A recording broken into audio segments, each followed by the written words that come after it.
Facebook, YouTube, and Twitch event. We are coming to you today to provide like a combination live stream / watch party of the upcoming U.S. presidential debate, which is starting at 9 o'clock. Sorry, we were a little late in getting started. We had originally planned to start at about 8 o'clock, but people work and have to get home from work and all that kind of stuff. So in any case, I'm going to show some short videos to kind of frame some of the discussion tonight. Let me just share my screen so we can start doing that. The first video is going to be mainstream corporate media's coverage of the horse race and where it stands.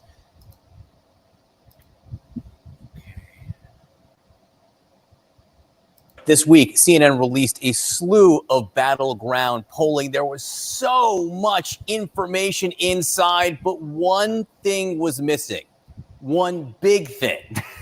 CNN senior data reporter Harry Etten, who is with us now. I'm not sure I've ever been happier to see you here. I'm not sure I've ever been happier to be with you, Mr. Berman. This race is close. Yes. Harry. Historically close. Historically close. I just want to sort of zone out a little bit, go to 35,000 feet, and just point out how close this race has been consistently close. All right, campaigns where any candidate led by at least 5 points in the polls. Look, most of the time, there's at least some stretch where one of the candidates is ahead by at least 5 points. At least 3 weeks in which one candidate led by at least 5 points. That happened in every single campaign from 1964 to 2020. How many days have we had this campaign where one candidate was ahead by at least 5 points nationally? Look at this. 0 days. 0 days. The fact is this race has been consistently tight in a way that we have never seen before, Mr. Berman. This is always versus never. Correct. That's the difference between this campaign and every other campaign we've seen for the last 75 years or so. All right, the battleground polls that we're looking at. Give us some perspective on how close they are.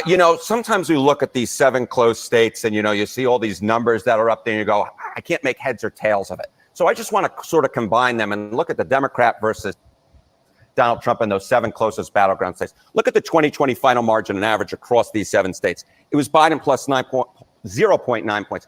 You don't think that could get any closer? We can, in fact, get closer. Look right now, Kamala Harris up, but get this, by just 0.6 points on average. Only about half a point, 0.6 of a point. My goodness gracious. That is how tight we are talking right now across these 7 battleground states. It is a race, Mr. Berman, that is well within the margin of error when you look across these 7 key battleground states that will determine this election. You look at this, you go, 0.3%. Then, they're basically the same. But you're talking about actual vote margins that were so small. So show us the difference that a polling margin can make. All right, so let's just say the polls match up perfectly to what the results end up being. Kamala Harris would win this election with 292 electoral votes to Donald Trump's 246.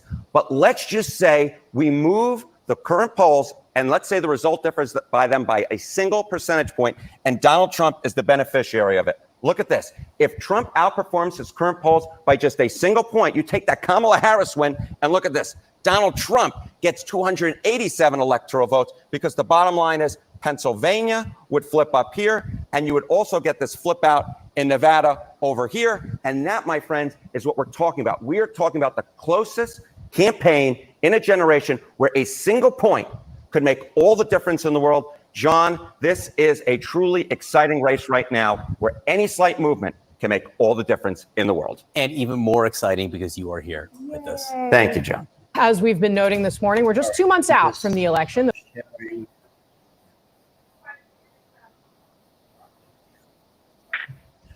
Okay, so there was one other video we wanted to share.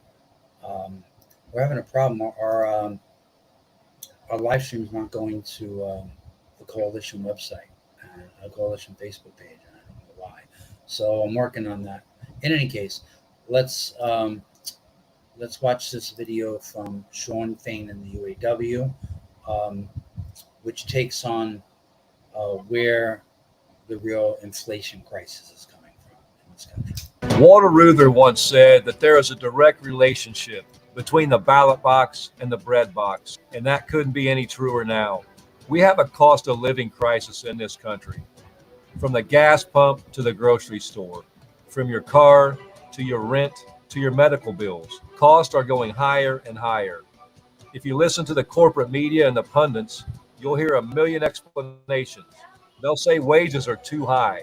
We know that's BS. They'll say government policy causes inflation. Get real. So why are prices sky high?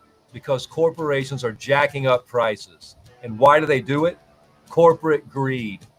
Wherever there's a crisis or emergency, working class people are always looking for a way to help and support one another, while the billionaire class is looking for a way to extract more wealth. When working class America was hit by the economic disruption of the pandemic, corporate America started seeing dollar signs. One study showed that 53% of the inflation was driven by corporate profits alone. What does that look like in practice? It looks like the price of a new car going up by 30% while wages remain stagnant. It looks like the price of gas rising more than $1 a gallon since 2020. So while we're feeling the pain at the pump, Exxon raked in more than $36 billion in profits last year. It looks like General Mills profits going up 16.5% while they brag to investors about getting smart about how we look at pricing. That's not smart, that's price gouging. It looks like Delta announcing a 30% increase in airfare while their CEO gets a 250% raise. So when a billionaire tells you that inflation is due to Joe Biden or government spending or regulations or because wages are too high, they're full of it. That billionaire is pocketing those price increases and laughing all the way to the bank. Corporate profits are up because greedy corporations are price gouging the hell out of the working class. You're paying more for a gallon of milk so a CEO can buy another yacht. And we need to put an end to it. If we're going to fix the cost of living crisis, if we're going to give working class Americans a shot at a decent life, we're going to have to take on Wall Street and corporate America head on. That means electing candidates that are champions for the people, who have stood shoulder to shoulder with striking workers fighting for a better life. That's candidates like Kamala Harris. It also means defeating candidates who serve the billionaire class, like their lapdog, Donald Trump, who takes $45 million a month in campaign contributions from his puppet master, Elon Musk. It also means that on November 5th, our union is ready to keep fighting for the working class and an economy that benefits all of us, no matter who is in office.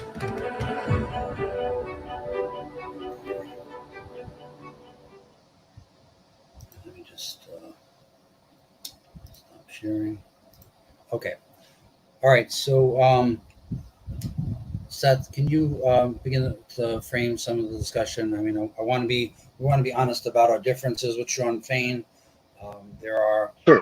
some of the differences are that we're not running cover for the Democratic Party and calling them warriors for the working class. We don't have any illusions that they are. So if you can just sketch out some of the differences, and also talk about what the difference is between Sean Fain's kind of unionism and his perspective, and the deafening silence and cowardice we hear from our own leaders. Sure. Yeah, I mean, I think the UAW video in general is a pretty good video. It's it talks about class, and it talks about how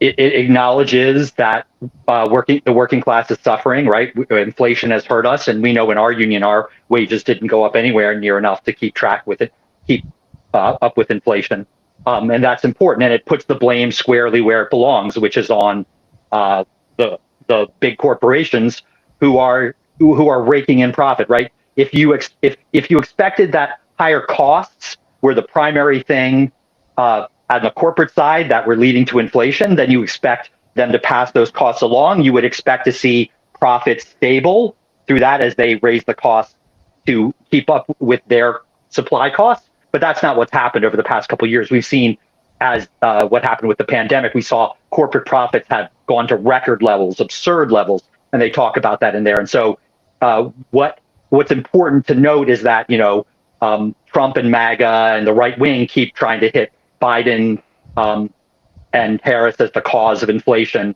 and that's just a lie, right? The fact is that they want to cover for the fact that it's the billionaires, it's the capitalist class attacking working people. Our wages aren't keeping up with inflation while corporate profits are skyrocketing. And so it's trying to explain to working people that, yes, we are feeling the pain, and that pain, the cause of that pain is our class enemy, the capitalist class. And the data backs that up, as I just explained.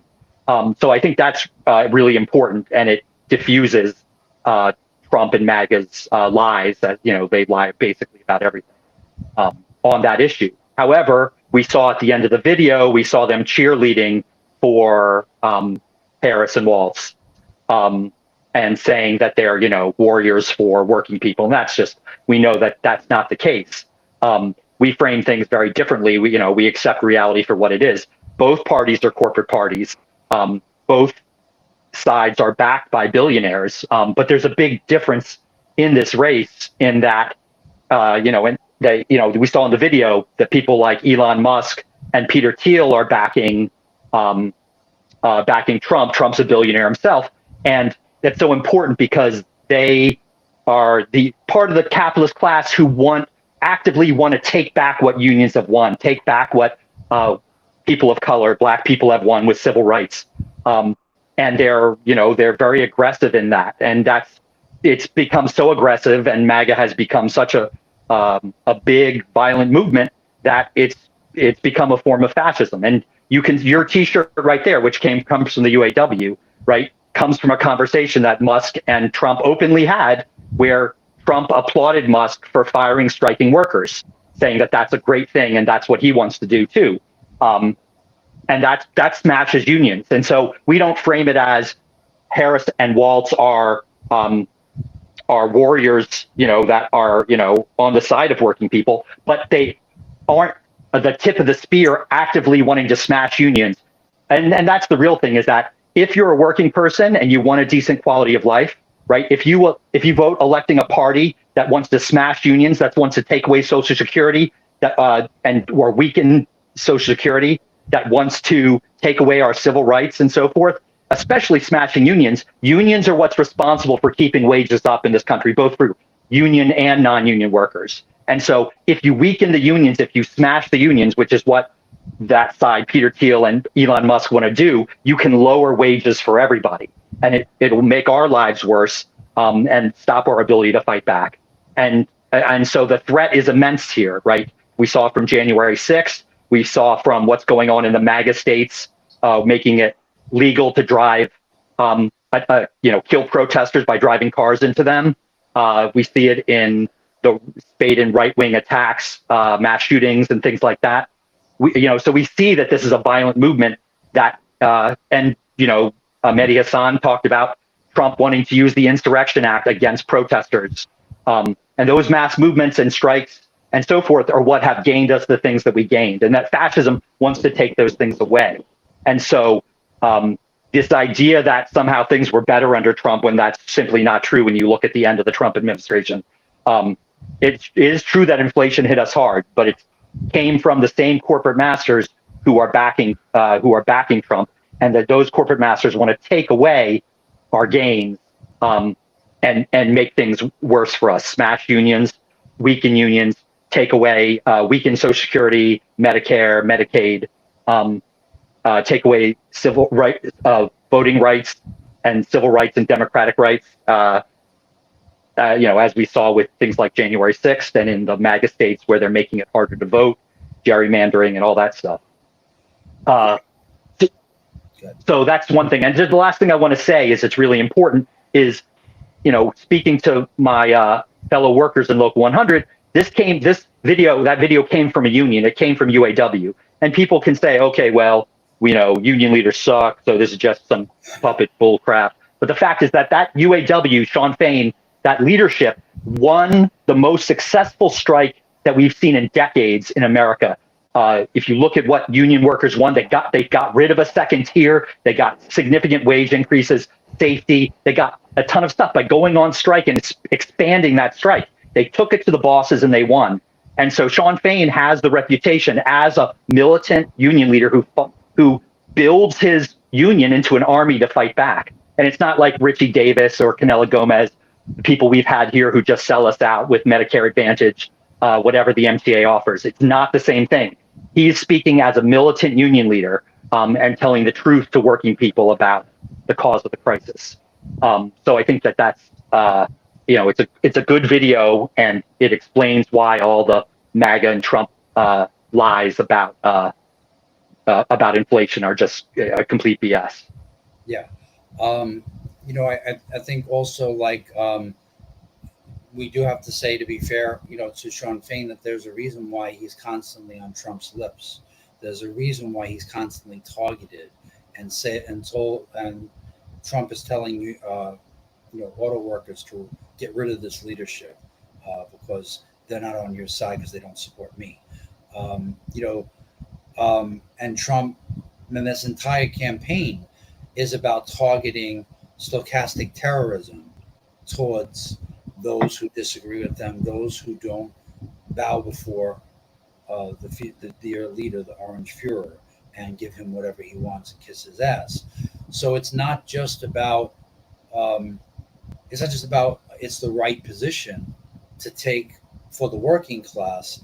It's also and that requires courage, but it also means that unions that stand up and organize members to fight against fascism and are on the front lines and lead strikes and bring the bosses to their knees are targets as well for this nascent fascist, violent white supremacist movement.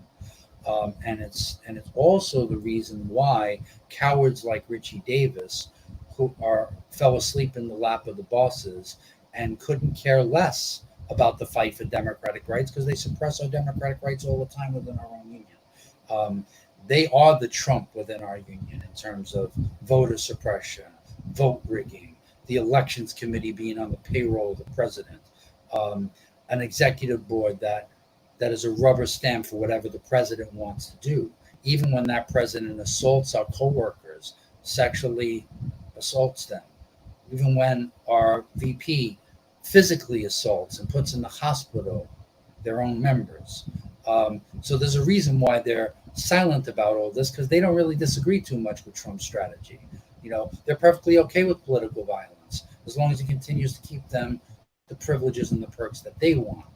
Another difference between Shawn Fain and Richie Davis and those who currently lead our union is that he's openly calling for a general strike no matter who the president is. On May Day, the International Day of the Working Class Struggle, May Day 2028, and he's organizing to have other unions set their contract expiration for the same date. When he says that Trump's a scab, he's not just saying that as like a tagline. Like, he understands he'll be on the opposite side of the barricades if they lead such strikes, and he understands what he might do if he has the power of the federal government and the ability to weaponize the kind of fear and hatred that he stokes up on a regular basis.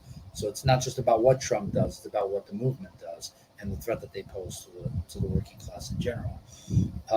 So in any case, just so people know, we had an issue with live streaming to our coalition Facebook page, but we did put a post on the page with our YouTube feed. The YouTube feed is up and running. The feed is up and running on Twitch. It's also up and running on my Facebook page. But the best way to continue watching is on YouTube. Just wanted to make sure people knew how to find the feed. So Seth, did you have further? Yeah, let me say one more thing about what you were saying. Let me make it concrete with respect to the dangers to unions, right? So what we've seen recently, and I brought it up, is the alliance between Musk and Trump. Musk is a rabidly anti-union billionaire, the richest man in the country, and he has, as we said, Trump Trump laughed and said, you fire striking workers, that's a great thing. And so we also saw Elon Musk using Twitter in the UK to push information lies, documented lies about immigrants when there was a murder of 3 girls, which he sent got out to hundreds of millions of his followers, which amplified with the right wing and led to mass riots and attacks on immigrants, attacks on Muslims, to the point where there was a national emergency in the UK about that. And you can bet your life that in America, with this nexus between Musk and Trump, when it comes to questioning the election, or if Trump wins, if it comes to people out on strike, a strike that is threatening the profits of big business, that Trump and Musk will whip up their followers for violence against the picket lines and against unions. That is fascism. That's the history of fascism, and that's what MAGA is. So that's a concrete way we can see that type of thing happening. Yeah. It's also, just to mention, it's also been the spark for mass shooting events. I mean, Musk's behavior has led to a mass shooter event in Buffalo, and others like Ben Shapiro and this right-wing echo chamber of influencers, who most recently were found out to be on the payroll of Russia, spreading pro-Russian lies and false information, fake news, etc. They're not just some people with a platform. They're not just individual celebrities. They're not just individual billionaires. They are social arsonists. They are engaging on a regular basis in stochastic terrorism. They whip people up, they throw red meat to the base, and they know what they'll do. They know what they're engaged in. So a lot of times when you see the right wing start to engage in, the country is falling apart and the country is so terrible, and they put forward these conspiracy theories about what the Democratic Party wants to do to the country. A lot of when they put out these lies, a lot of times it's snitching on themselves. It's talking about, doesn't everybody think this way? Doesn't everybody engage in this kind of terrorism? So this is their stock in trade, and we need to be aware of what this movement is about. It's not free speech. That's not political speech. That's hate speech. It's violence. It's inciting violence. And all of these things work together. They're not separate at all. And the weapon that Trump is in the hands of these billionaires is much bigger than just his aims. It also has to do with their aims. And Project 2025 sketches out really clearly what that future looks like, what the future they want looks like. So it's not just about the violence, it's also about what they have planned. Can I say, yeah, just quickly, continuing on that, you can look at Twitter in Brazil, right? Twitter is currently banned in Brazil because the far right there, the MAGA there, with Bolsonaro, the president who was voted out of office, far right president, his followers stormed the parliament there, and whipped up lies and all that stuff about election fraud based on, using social media and using Twitter. And the government there said, you can't do that. We need to investigate. This misinformation spread led to a massive national crime. And Musk refused to, to follow the government things to take that sort of stuff down. And and Twitter was banned there because it was used as a fascist organizing tool that led to violence and crimes. And so the thing we see is that when they talk about free speech, it's a lie, right? They want to promote fascist and right-wing speech, but they constantly censor progressive or leftist speech all the time. Musk does that all the time. He's not a free speech person. He's a fascist speech supporter. Yeah. And then the last thing I just want to add, I think it's important, right, is the other thing being realistic. We call for a vote for Harris and Walz to stop MAGA and Trump fascism, because Trump is a scab and he's an enemy of the working class and will smash unions. But at the same time, we have to be honest, right? we will, we'll see what comes up in this debate. But Harris's position on Palestine and Gaza and Israel is horrible. Biden was armed and funded genocide. The UAW, on the other hand, led a letter with 6 other unions demanding that Biden and Harris put an arms embargo on Israel until there's a permanent, genuine ceasefire in Gaza to stop the genocide. But Harris, people can talk about Harris all they want, but she's clearly still supporting Israel, and we are against that. But we recognize, if you look at Trump's record, that he wants to use the Insurrection Act to smash protests, including the Palestine movement here in the U.S. And he's been rabidly pro-right wing in Israel and pro-settler with the violence we're seeing in the West Bank now, and he wants Israel to finish the job. So we're not going to lie about Harris, but we believe that fascism in the United States will not help the Palestinians. It will not help Gaza. It will not help the movement here.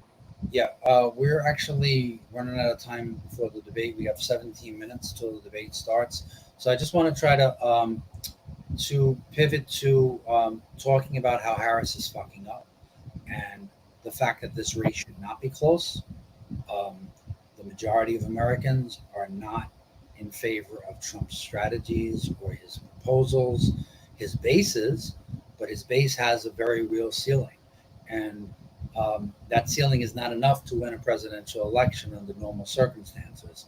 And that's partially evidenced by the fact that the only person he could ever beat was Hillary Clinton, who decided to not campaign in the major swing states and thought that she was going to win in a landslide, and also talked down with contempt to working class people and their anxieties and concerns about the economy and all the lies that the Democratic Party had told for 40 years and all the false promises and all of that. So it takes a kind of a perfect storm for somebody like Trump to win the presidency of the United States, because most Americans, even if they do have racist ideas, internalized racism, paternalistic racism, they don't want to be seen as supporting open racism, sexism, homophobia. They don't want to be seen as the bad guys in the film. You know what I mean? They don't want to be seen as, they see themselves as on the side of freedom and democracy and justice and all of this, even though they have these paternalistic and racist ideas, even though they have all sorts of cluelessness about what the history of America really is. Trump would not be the candidate to win an election under normal circumstances. And part of the reason why this is such a toss-up race is because Harris has pivoted to the right, both at the convention and after the convention, and has really put the brakes on any kind of populism, any kind of real policy proposals that actually deal with the crisis that the UAW leadership was talking about. Like, she's talked about putting a cap on price gouging, but 39 states have a law against price gouging, and it hardly if ever gets enforced. And likely this is what Harris has in mind in terms of tackling this issue. It's puffery, it's propaganda, but it's not. There's no teeth to it. There's no actual policy proposal that working class people can see in a concrete way would improve their lives. And if she doesn't start pivoting to real conversation about demands that working class people, her base, can rally around and become enthusiastic about, as they were when she was first replacing Biden, and picked Tim Walz, who is a populist, effective, social democratic kind of leader in Minnesota. She lost a lot of that momentum. The honeymoon is over, and that needs to change, or she's going to lose. And unfortunately, she's heeding the advice of the Biden wing of the Democratic Party that you have to pivot to the center. You have to accept right-wing framing on immigration, which is not where the majority of the country is. I don't care what poll you're talking about. Most people in this country want a pathway to citizenship. Most people have some kind of connection to immigrant communities themselves. do not want mass deportation, want real solutions for the crisis that is manufactured at the border. It's manufactured by the Republican Party. It's manufactured by the fact they won't appoint immigration judges so that asylum cases can be heard. And deporting asylum seekers has never happened in the history of this country. It's a massive departure from everything this country has stood for in terms of immigrants' rights. It's a massive escalation. And what Trump has in mind is concentration camps. And I cannot believe, I don't care what the polls say, that is the majority opinion in America. And that pivot has to happen immediately, or Harris is in big trouble, because this kind, we're whistling past the graveyard with a rigged system. The Electoral College goes back to slavery. Let's be honest. This is not a free and fair election. It is a check on the democratic will of masses to control their government through their numbers. We are trying to overcome that. And in order to overcome that, we need a high turnout election. We need voter enthusiasm. We need people knowing why they're going to the polls and acting in their class interest. That's the way the Democratic Party has always won, despite the fact that they consistently disrespect and have nothing but scorn for their own base, and really promise very little, and almost nothing, to the base of the party when they get elected. Seth has gone on a little break here, so I got to filibuster. I'm here. Okay. Sorry. So in any case, we had some videos that we want to show of some of the dangers that Harris has to face in this debate in terms of Trump engaging in something that's called gish galloping, which is basically filibustering, changing the topic, refusing to answer the question, that kind of stuff. But I wanted to show And lying. and lying. He told somebody to like 30 plus lies. It had to be more than that in the last debate. It's just a stream of vomit from live vomit from Trump whenever he's at the debate. So I wanted to show these short videos to show what that looks like. Seth, did you want to talk first before I do that? Yeah, no, I think that's fine. Yeah, that's a good intro. Let's watch them and see. All right, we have 11 minutes, so we have to. Okay. Yeah, let's keep it going. All right. This is a user clip on C-SPAN that gives a good example of Trump's gish galloping. To the issue of democracy, former President Trump, I want to ask you about January 6, 2021. After you rallied your supporters that day, some of them stormed the Capitol to stop the constitutionally mandated counting of electoral votes. As president, you swore an oath to, quote, preserve, protect, and defend, unquote, the Constitution. What do you say to voters who believe that you violated that oath through your actions and inaction on January 6th and worry that you'll do it again? Well, I don't think too many believe that. And let me tell you about January 6th. On January 6th, we had a great border. Nobody coming through, very few. On January 6th, we were energy independent. On January 6th, we had the lowest taxes ever. We had the lowest regulations ever. On January 6th, we were respected all over the world. All over the world, we were respected. And then he comes in, and we're now laughed at. We're like a bunch of stupid people.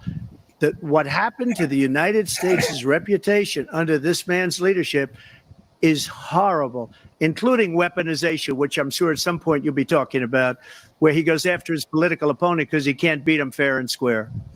You have 80 seconds left. My question was, what do you say to those voters who believe that you violated your constitutional oath through your actions and inaction on January 6, 2021? Okay. So that was an example of Trump filibustering with lies and word vomit and not answering the question. So here's another short video from Mehdi Hassan, who explains how to defeat this. You know, I used to be very much of your school, although still with an extremely heavy dose of argument avoidance in personal life, like anything to avoid arguments in personal life. But Sometimes you call it avoidance. But certainly debating with my Republican friends in Washington when I worked there, that was fun. Then came Trump. Yes. And it's just madness. And Trump talk about Trump's so-called debate style, right? Like, I find it the reason, I mean, I've never invited Kellyanne Conway or any of those people on this program, not that they would come, but that they are impossible human beings to have any kind of human discourse with, never mind an argument that would make any sense. So you make a good point. There are a lot of bad faith actors out there. Wait, I made a good point. So I scored a point in this argument. I have a chapter in the book called Concession. You should concede when the other person makes you look flexible and open-minded. So I would say, look, there are bad faith actors. I won't have election deniers on my show. I just think it's not worth it, or climate change deniers. But the people like Trump. But you also couldn't win a debate with them, right? Because there's no rules. But someone like Trump, for example, he has to be on TV if he's running for president. Joe Biden has to debate him. You remember the 2020 first debate? He said a lie every 9 seconds in 1 2-minute answer that Chris Wallace couldn't cut him off from. It's called the Gish Gallop, trying to overwhelm your opponent with a non-stop torrent of lies that you can't rebut all of them. I say in the book, there's a way to stop that. Pick your battle. Don't try and rebut every lie the Gish Galloper throws at you. Don't move on. Too many interviewers, Lawrence. We don't have follow-up questions. We allow someone to say nonsense. We move on to the next topic. And the third position is don't budge. Make sure you call out the argument, don't budge, and pick your battles. You can then get round some Gish Gallopers, not all of them. All right, this argument isn't over. It is over. We're going to a commercial break. You and I are going to keep arguing because Mehdi's new book is Win Every Argument, The Art of Debating, Persuading, and Public Speaking. Mehdi Hasan, thank you very much for joining us. And he's going to continue to persuade and publicly speak to me right here during this commercial break. Let's do it. So the high. All right, let's stop it there. So in any case, we're getting close to the debate starting 7 minutes away. So I think I'm gonna put up the live stream. Oh, for clarification, fuck ABC. We are not using your feed. We're using C-SPAN. C-SPAN is a government-funded nonprofit. There shouldn't be any problem taking our stream down on YouTube or anywhere else because we're using a public resource. Aside from which, they shouldn't be able to monetize this anyway. This is a basic, democratic right that people need to be able to see this debate, and people should be able to share it and comment on it anywhere they want to. It's a principle called fair use. So in any case, just to get that disclaimer out of the way, let me start to share the C-SPAN debate coverage. Let me just figure out which one that is. All right, no, that's PBS. Okay. First and potentially only matchup between Vice President Kamala Harris and former President Donald Trump. Both candidates, having accepted their party's nominations at the conventions earlier this summer, meet tonight on the debate stage for the first time in Philadelphia, in the same city where the Constitution was written 235 years ago. Tonight's debate is at the National Constitution Center, hosted by ABC and simulcasted here on C-SPAN. Before the debate begins tonight, we, of course, want to hear from all of you. What do you want to hear from these candidates? Here's how you can join the conversation in the next hour. If you are supporting the vice president, dial in at 202-748-8920. If you support the former president, your line tonight, the Electoral College, it means that these candidates have to win some crucial states. We showed you Georgia being one of them, the New York Times latest poll with Siena College in that state. Take a look at Pennsylvania, where the candidates are tonight for tonight's debate. And here the vice president again leading by just 1 point. This is a neck and neck. This is a tie in the swing state of Pennsylvania. Carter in Valley City, North Dakota, and Independent. Carter, what do you want to hear tonight? Okay, I'm going to mute this. Love to hear from this debate. Honestly, an attack against logical fallacies. Let's look at Kamala Harris. Let's look for policy. The debate starts. So I'm going to leave it up there. So, Seth, were there any last minute stuff you wanted to get to? Oh, yeah. One thing I forgot to say when we were talking about MAGA and Trump and the billionaires who fund the movement and are really pulling the puppet strings behind Trump at this point, I forgot to bring up concrete points about Peter Thiel. Right, J.D. Vance is a Peter Thiel acolyte.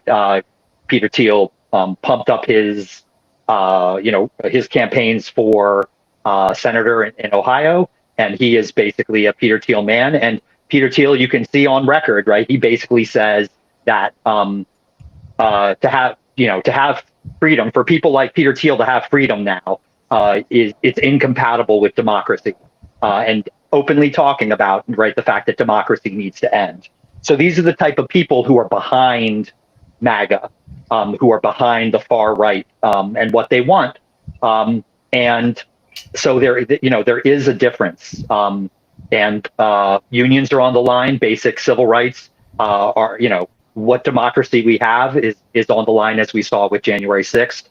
And the billionaires are open and honest about what they want to do. And we're just cannon fodder, and we are people who are expendable and who are, they see just as an inconvenience. And when we rise up, they want to crush us. And I think that's so important to note with respect to this.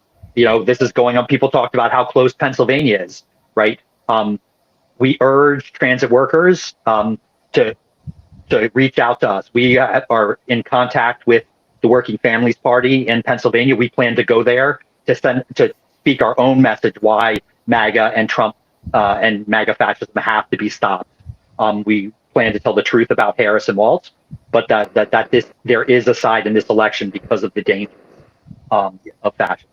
And so please reach out to us. We want to organize transit workers. We plan to go hopefully more than once in the next couple months. As often as possible, we want to get out to the swing states, and also upstate New York and other places where congressional races could really determine, no matter who the president is, what the composition of the Senate and the Congress will be. But also, just a reminder, when our bosses threaten us, you should believe them. When the billionaire class tells you what they're going to do, we should believe them. There's a famous quote. When someone shows you who they are, believe them the first time. I think I sometime between now and the end of this discussion, I'll make sure to give proper attribution to the quote. But in any case, we wouldn't take a threat from a boss in the workplace, on the shop floor. We wouldn't take threats lightly there. Why should we take them lightly from Donald Trump and from the billionaire class, who are weaponizing fear and anxiety and racism and homophobia and sexism? If we wouldn't accept it on the job, why the fuck should we accept it from them? And why would we possibly think that it's okay to be passive and silent about that? It's not. It's dangerous. That's surrender, and it shows weakness in the face of this assault. And it will mean that their side and their morale will be increased by our weakness and our silence. We can't have that. That's it. Yeah, I totally agree. And I think that, just the debate's going to start soon. Watch out for the Gish Gallop. Trump lies, and he avoids the topic, and he just spews out all these lies to try and cover over everything that he doesn't have answers, and to cover over the fact that he's a fascist and a radical who's against our democracy, who attacked democracy, who wants to smash unions. And so, be aware of that, watching everything that he says for that. And honestly, keep an open mind with respect to the question, is this a tactic? Or, how much of it is that, or how much does he believe it? How much has he become delusional and, is losing his grip on reality, as he's older and, there were issues with Biden. We'll see how he presents in this debate, but it's an open question. There's been a lot of discussion about, is he losing it? Okay. President Biden will masturbate. Donald Trump. Margins essentially tied in the polls nationally and including right here in Pennsylvania, all still very much in play. The ABC News presidential debate starts right now.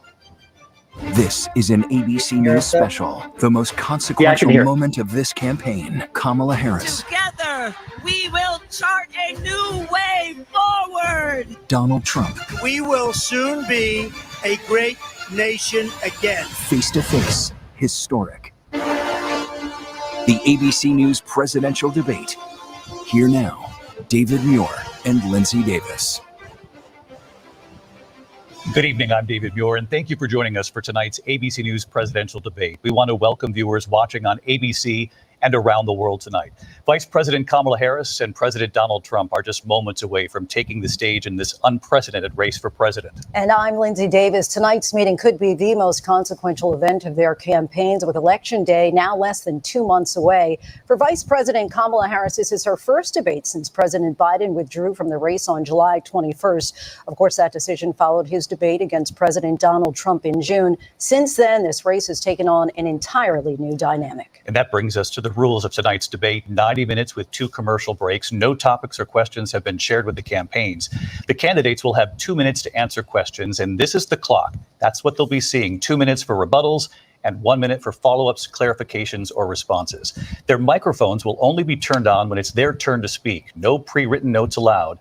There is no audience here tonight in this hall at the National Constitution Center. This is an intimate setting for 2 candidates who have never met. President Trump won the coin toss. He chose to deliver the final closing statement of the evening. Vice President Harris selected the podium to the right.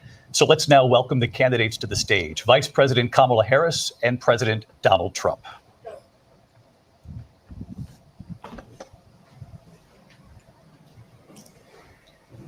Kamala Harris. Let's have a good debate. Nice to see you. Have fun. Thank you. Welcome to you both. It's wonderful to have you. It's an honor to have you both here tonight. Good evening. We are looking forward to a spirited and thoughtful debate. So let's get started.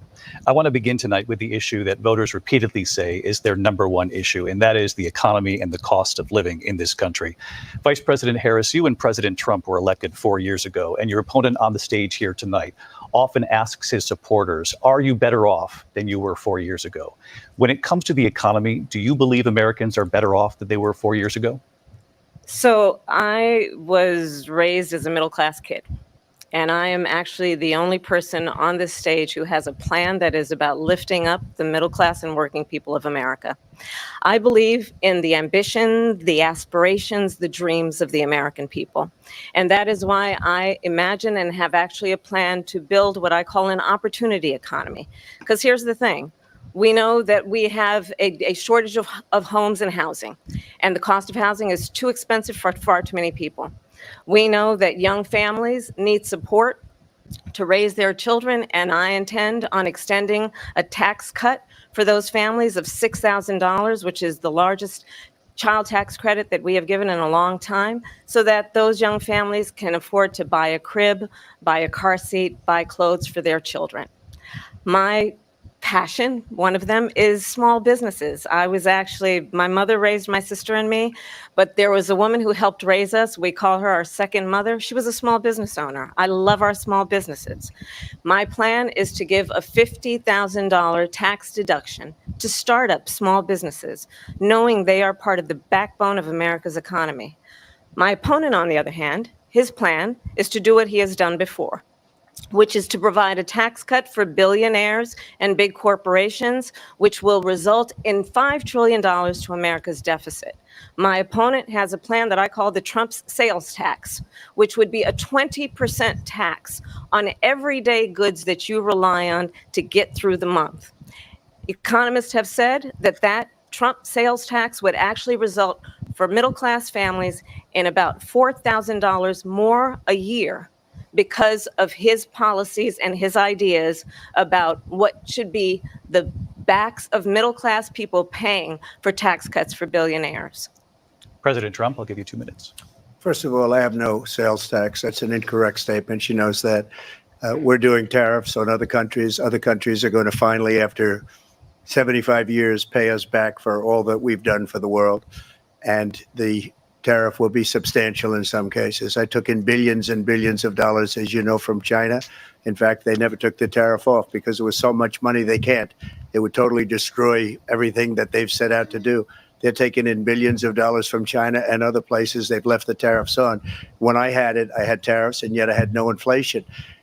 Look, we've had a terrible economy because inflation which is really known as a country buster. It breaks up countries. We have inflation like very few people have ever seen before, probably the worst in our nation's history. we were at 21%, but that's being generous because many things are 50, 60, 70, and 80% higher than they were just a few years ago. This has been a disaster for people, for the middle class, but for every class. On top of that, we have millions of people pouring into our country from prisons and jails, from mental institutions and insane asylums, and they're coming in and they're taking jobs that are occupied right now by African Americans and Hispanics, and also unions. Unions are going to be affected very soon. And you see what's happening. You see what's happening with towns throughout the United States. You look at Springfield, Ohio. You look at Aurora in Colorado. They are taking over the towns. They're taking over buildings. They're going in violently. These are the people that Xi and Biden led into our country, and they're destroying our country. They're dangerous. They're at the highest level of criminality, and we have to get them out. We have to get them out fast. I created one of the greatest economies in the history of our country. I'll do it again and even better. We are going to get to immigration and border security during this debate, but I would like to let Vice President Harris respond on the economy here. Well, I would love to. Let's talk about what Donald Trump left us. Donald Trump left us the worst unemployment since the Great Depression. Donald Trump left us the worst public health epidemic in a century. Donald Trump left us the worst attack on our democracy since the Civil War. And what we have done is clean up Donald Trump's mess. What we have done and what I intend to do is build on what we know are the aspirations and the hopes of the American people. But I'm going to tell you all in this debate tonight, you're going to hear from the same old tired playbook, a bunch of lies, grievances, and name calling. What you're going to hear tonight is a detailed and dangerous plan called Project 2025 that the former president intends on implementing if he were elected again. I believe very strongly that the American people want a president who understands the importance of bringing us together, knowing we have so much more in common than what separates us. And I pledge to you to be a president for all Americans. President Trump will give you a minute here to respond. Number one, I have nothing to do, as you know, and as she knows better than anyone, I have nothing to do with Project 2025. That's out there. I haven't read it. I don't want to read it purposely. I'm not going to read it. This was a group of people that got together. They came up with some ideas, I guess some good, some bad, but it makes no difference. I have nothing to do. Everybody knows I'm an open book. Everybody knows what I'm going to do. Cut taxes very substantially and create a great economy like I did before. We had the greatest economy. We got hit with a pandemic. And the pandemic was not since 1917, where 100 million people died, has there been anything like it. We did a phenomenal job with the pandemic. We handed them over a country where the economy and where the stock market was higher than it was before the pandemic came in. Nobody's ever seen anything like it. We made ventilators for the entire world. We got gowns, we got masks, we did things that nobody thought possible. And people give me credit for rebuilding the military. They give me credit for a lot of things, but not enough credit for the great job we did with the pandemic. But the only jobs they got were bounce back jobs. These were jobs bounced back, and it bounced back and it went to their benefit. But I was the one that created them. They know it, and so does everybody else. Vice President Harris, I'll let you respond. So Donald Trump has no plan for you.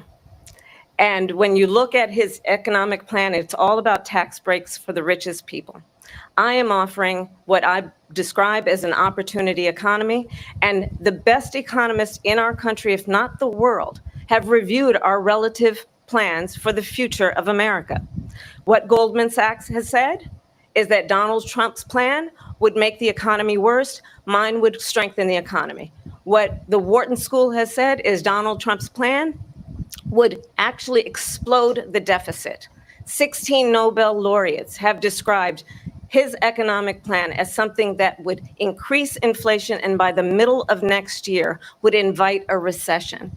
You just have to look at where we are and where we stand on the issues. And I'd invite you to know that Donald Trump actually has no plan for you because he is more interested in defending himself than he is in looking out for you.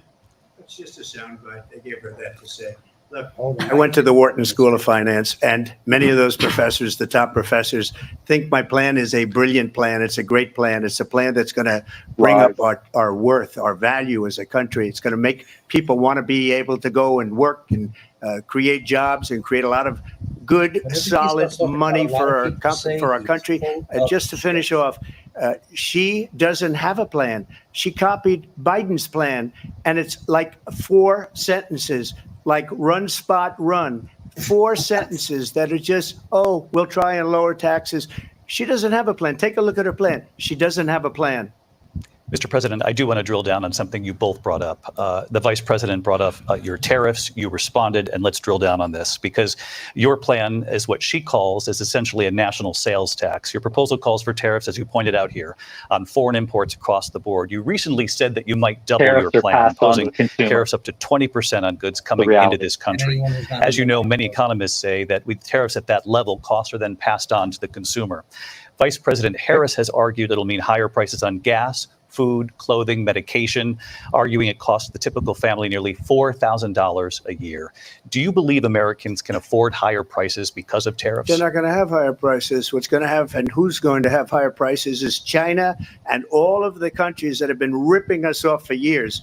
I was the And only Mexico president will ever. pay for the wall. China was paying us hundreds of billions of dollars, and so were other countries.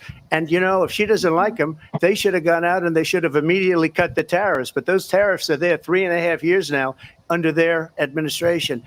We are going to take in billions of dollars, hundreds of billions of dollars.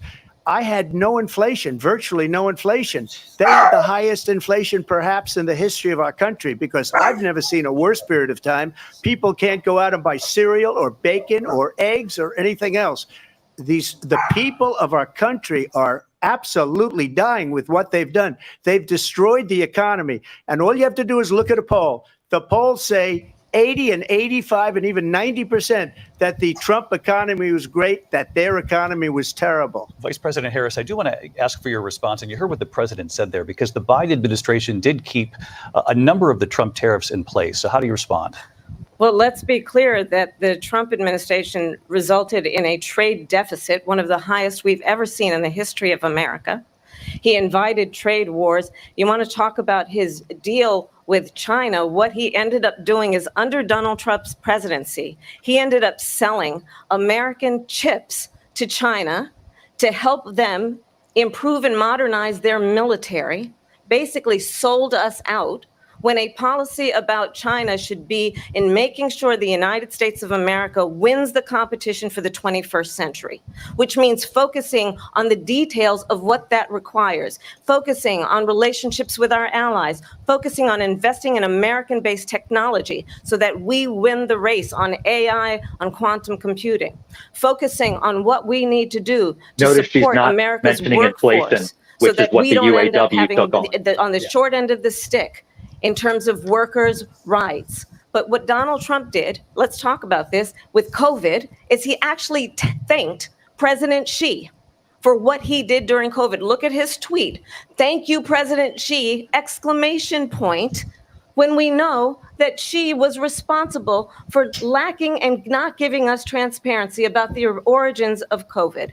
President Trump, I'll let you respond. First of all, they bought their chips from Taiwan. We hardly make chips anymore because of philosophies like they have and policies like they have. I don't say her because she has no policy. Everything that she believed 3 years ago and 4 years ago is out the window. She's going to my philosophy now. In fact, I was going to send her a MAGA hat. She's gone to my philosophy. But if she ever got elected, she'd change it. And it will be the end of our country. She's a Marxist. Everybody knows she's a Marxist. Her father's a Marxist professor in economics, and he taught her well. But when you look at what she's done to our country, and when you look at these millions and millions of people that are pouring into our country monthly, where it's, I believe, 21 million people, not the 15 that people say, and I think it's a lot higher than the 21. That's bigger than New York State pouring in. And just look at what they're doing to our country. They're criminals. Many of these people coming in are criminals. And that's bad for our economy, too. You know, you mentioned before, we'll talk about immigration later. Well, bad immigration is the worst thing that can happen to our economy. They have, and she has, destroyed our country with policy that's insane. Almost policy that you'd say they have to hate our country. President Trump, thank you. Lindsay? I want to turn to the issue of abortion. President Trump, you've often touted that you were able to kill Roe v. Wade. Last year, you said that you were proud to be the most pro-life president in American history. Then last month, you said that your administration would be great for women and their reproductive rights. In your home state of Florida, you surprised many with regard to your 6-week abortion ban because you initially had said that it was too short. And you said, quote, I'm going to be voting that we need more than 6 weeks. But then the very next day, you reversed course and said you would vote to support the 6-week ban. Vice President Harris says that women shouldn't trust you on the issue of abortion because you've changed your position so many times. Therefore, why should they trust you? Well, the reason I'm doing that vote is because the plan is, as you know, the vote is they have abortion in the 9th month. They even This is have, a lie. and you can look at the governor of West Virginia, This is the previous governor of West toxic Virginia, lies. not the current governor, is doing an excellent job. 93% of abortions But are within the governor first before, 13 weeks. he said Anything the that baby late will be is born, only due to and an we will emergency, decide and they what to try do to with the baby. In other they words, try to we'll deliver the execute child. baby. And that's All why it I is, did that, because that predominates, because this is- they're radical. The this is Democrats are radical in that. anti-life, And her vice presidential toxic pick, which I think nonsense. was a They horrible are pick, by the way, for our pro-forced country, birth. because he is really out of it. They want to But take her vice the presidential decision of pick what says happens abortion in the 9th month is absolutely Not to fine. mention, He how many also abortions says has this motherfucker execution paid for? after birth. It's execution, no longer abortion, because the baby is born, is okay. And that's not okay with me, hence the vote. But what I did is something for 52 years. They've been trying to get Roe v. Wade into the states. And through the genius Only the far right wanted and that. heart and strength of 6 Supreme Court justices, we were able to do that. Now, I believe in the exceptions for rape, The incest, exceptions and of life of the mother. I believe strongly in it. They were Ronald just to Reagan did cover also. their ass. 85% of Republicans do. Exceptions. Very If important. you look at the states But we where were able abortion to was get made it, and illegal, now states women are voting dying on it. because they're And not for getting the first medical care time, they You're going to need. see. Look, this is an issue that's torn our country apart for 52 years. Every legal This motherfucker's talking scholar, about- every Democrat, every Republican, liberal, conservative, they all wanted this issue to be brought back Liberals to the wanted states where the Roe v. people could Wade vote. overturned. And that's what happened. Let's look at that, Now, what he said right there. Ohio, Everyone wanted the to vote be was returned to the somewhat states. liberal. Absolute Kansas, the vote was lie. somewhat liberal, much more liberal than people would have thought. But each individual state is voting. It's the Yeah, vote so of the let's people let now. It's not Mississippi tied and up in the Alabama federal decide to government. go back to I did a Jim great Crow. service They in doing have it. It took folks courage to do it. decide, right? And the Supreme Court had great courage in doing it. And I give tremendous credit to those 6 justices. There is no state in this country where it is legal to kill a baby after it's born. Madam Vice President, I want to get your Thank response you. to President Trump. Well, as I said, you're going to hear a bunch of lies, and that's not actually a surprising fact. Let's understand how we got here. Donald Trump hand-selected 3 members of the United States Supreme Court with the intention that they would undo the protections of Roe v. Wade. And they did exactly as he intended. And now in over 20 states, there are Trump abortion bans, which make it criminal for a doctor or nurse to provide health care. In one state, it provides prison for life. Jesus. Trump abortion bans that make no exception even for rape and incest, which understand what It that is means. killing women A around this survivor country. of a crime of violation to their body does not have the right to make a decision about what happens to their body next. That is immoral. And one does not have to abandon their faith or deeply held beliefs to agree. The government, and Donald Trump certainly, should not be telling a woman what to do with her body. I have talked with women around our country. You want to talk about this is what people wanted? Pregnant women who want to carry a pregnancy to term, suffering from a miscarriage, being denied care in an emergency room because the healthcare providers are afraid they might go to jail, and she's bleeding out in a car in the parking lot. She didn't want that. Her husband didn't want that. A 12 or 13-year-old survivor of incest being forced to carry a pregnancy to term. They don't want that. And I pledge to you, when Congress passes a bill to put back in place the protections of Roe v. Wade, as President of the United States, I will proudly sign it into law. But understand, if Donald Trump were to be reelected, he will sign a national abortion ban. Understand, in his Project 2025, there would be a national abortion, a monitor that would be monitoring your pregnancies, your miscarriages. I think the American people believe that certain freedoms, in particular the freedom to make decisions about one's own body, should not be made by the government. Thank you, Vice President Harris. Well, there she goes again. It's a lie. I'm not signing a ban, and there's no reason to sign a ban because we've gotten what everybody wanted. Democrats, Republicans, and everybody else, and every legal scholar wanted it to be brought back into the What is he states. And the talking states about? are voting, and it may take a little time, but for 52 years, this issue has torn our country apart. And they've wanted it the back in the psychotic states. And I did something that Christian nobody thought nationalists was wanted it to possible. go back to the states. The states are now voting. Went to the What Senate she says of the United is an States and they absolute lied lie. their fucking And as far as the ass abortion off. They ban, said it was settled law. I'm not in favor of He's a abortion ban, liar, but it and they're doesn't matter liars. because this issue has now been taken over by the states. Would you veto a national abortion ban if it came Well, I to your won't desk? have to because, again, two things. Number Avoid the one, she question. said she'll go back to Congress. She'll never get the vote. It's impossible for her to get the vote, especially now with the 50-50 and essentially 50-50 in both Senate and the House. She's not going to get the vote. She can't get That's the vote. She true. won't even come close to it. So it's just talk. You know what it reminds me of when they said they're going to get student loans terminated, and it ended up being a total catastrophe. Yeah, because of your The Supreme student loans, Court, and then motherfucker. her, I think probably her boss. But Florida if you call shows him a Trump boss, he spends all his supports time an on the beach. a radical Look, abortion ban her 6 boss weeks. went out He and refuses said, to. we'll do it again. We'll do it a different vote way. to He lift- went to out, lift it. got He's rejected on the again side of a by the 6 Supreme week Court. abortion So ban. all these students got A woman doesn't even know she's taunted pregnant. with this whole thing Yep. about this whole idea.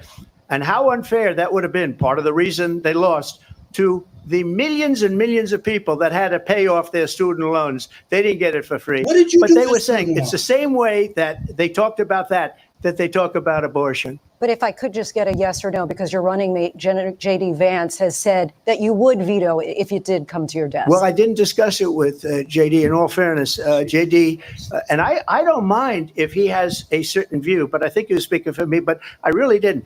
Look, we don't have to discuss it because she'd never be able to get it. Just like she couldn't get student loans, they couldn't get student loans. They didn't even come close to getting student loans. They taunted young people and a lot of other people that had loans. They can What never did you get do this for those approved. people? So it doesn't matter what she says about going to Congress. So wonderful. Let's go to Congress, do it.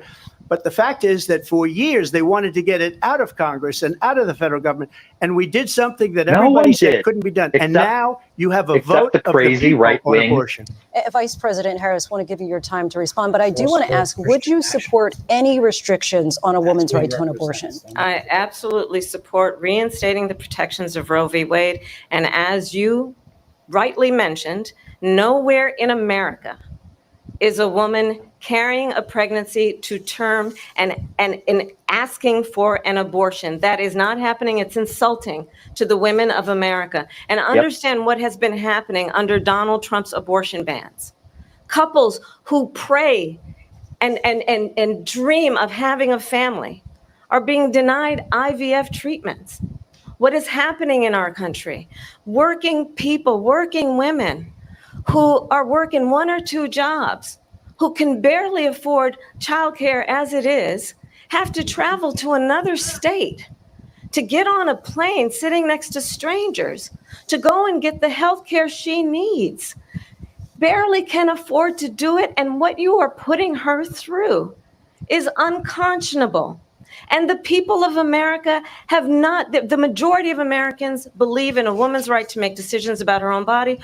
And that is why in every state where this issue has been on the ballot, in red and blue states both, the people of America have voted for freedom. Vice President Harris, Excuse me, I thank have you. to respond. Another lie. It's another lie. I have been a leader on IVF, which is fertilization. The IVF, I have been a leader. In fact, when they got a very negative decision on IVF from the Alabama courts, I saw the people of Alabama and the legislature 2 days later voted it in. I've been a leader on it. They know that, and everybody else knows it. I have been a leader on The only reason fertilization, that came IVF. up is because And of other the thing, they, empowerment of the far You right should with respect ask. to the abortion issue. will she Never would allow have been a abortion question. in the 8th month, 9th month, 7th month? Come on. Okay, would you do that? Why don't you ask her that question? Why don't you answer That's the problem. question? Would you because veto? under Roe v. Wade, Answer the question. Would you veto? you could do abortions in the 7th month, the 8th month, the 9th month, and probably after birth. Just look at the governor, former governor of Virginia.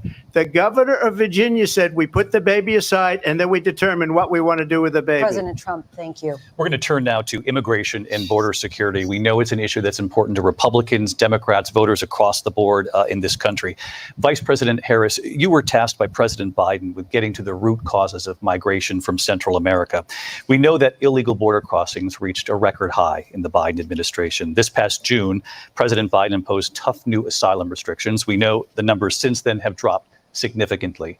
But my question to you tonight is, why did the administration wait until 6 months before the election to act?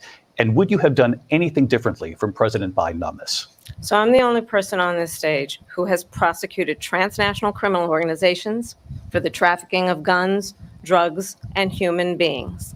And let me say that the United States Congress, including some of the most conservative members of the United States Senate, came up with a border security bill which I supported.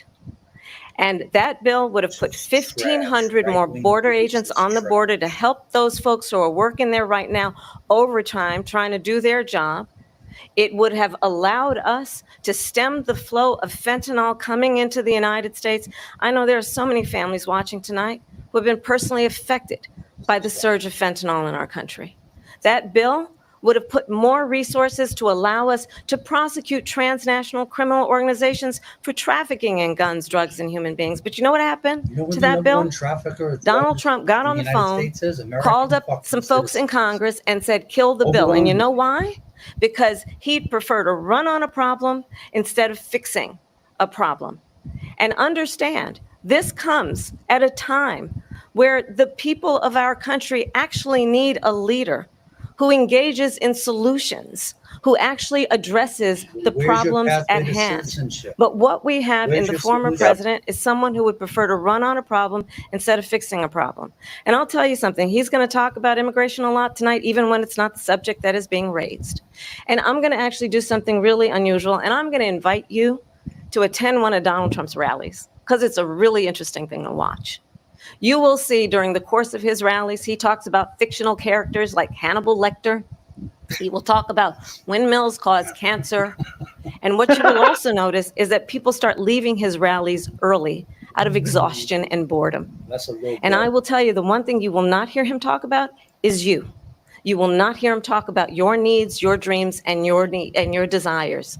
And I'll tell you, I believe you deserve a president who actually puts you first. And I pledge to you that I will. Vice President Harris, thank you. President Trump, on that point, I want to get your response. Well, I would like to respond. Let me just ask, though, why did you try to kill that bill, and successfully so, that would have put thousands of additional agents and officers on the border? First, let me respond as to the Please. rallies.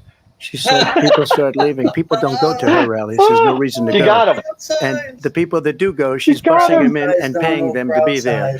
And then showing her, them she's in a like different laughing. light. So she can't talk about that. People don't leave my rallies. We have the biggest rallies, the most incredible rallies in the history of politics. That's because people want to take their country back. Our country is being lost. We're a failing nation. And it happened 3.5 years ago. And what's going on here, He's going to throw that meat all night now. Just to go into another subject, what they have done to our country by allowing these millions and millions of people to come into our country, and look at what's happening to the towns all over the United States. And a lot of towns don't want to talk. It's not going to be Aurora or Springfield. A lot of towns don't want to talk about it because they're so embarrassed by it. In Springfield, they're eating the dogs, the people that came in. There he They're goes. eating the cats. He did it.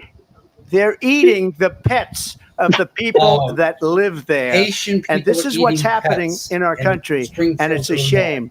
As far as Pants rallies on are fire concerned, as far as the reason they go is they like what I say. They want to bring our country back. They want to make America great again. It's a very simple phrase. Make America great again. She's destroying this country. And if she becomes president, this country doesn't have a chance of success. Not only success, will end up being Venezuela on steroids.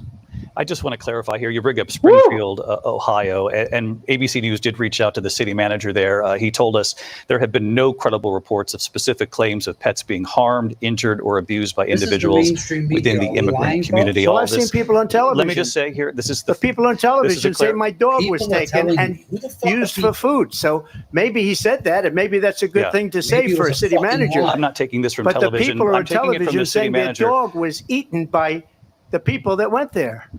Again, the Springfield city manager says there's no evidence of that. Vice President Harris, I'll let you respond to the rest of what you've heard. You talk about extreme.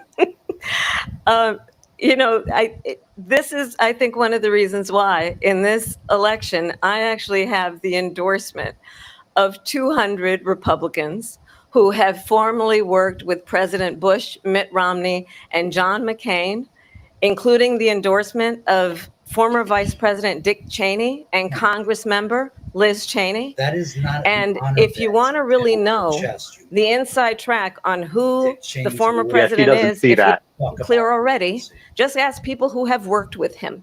His former chief of staff, a four-star general, has said he has contempt for the Constitution of the United States. His former national security advisor has said he is dangerous and unfit. His former Secretary of Defense has said the nation, the republic, would never survive another Trump term. And when we listen to this kind of rhetoric, when the issues that affect the American people are not being addressed, I think the choice is clear in this election. President Trump, I'll give you a quick minute to respond here. Thank you. Because when I hear that, see, I'm a different kind of a person. I fired most of those people, not so graciously. They did bad things or a bad job. I fired them. They never fired one person.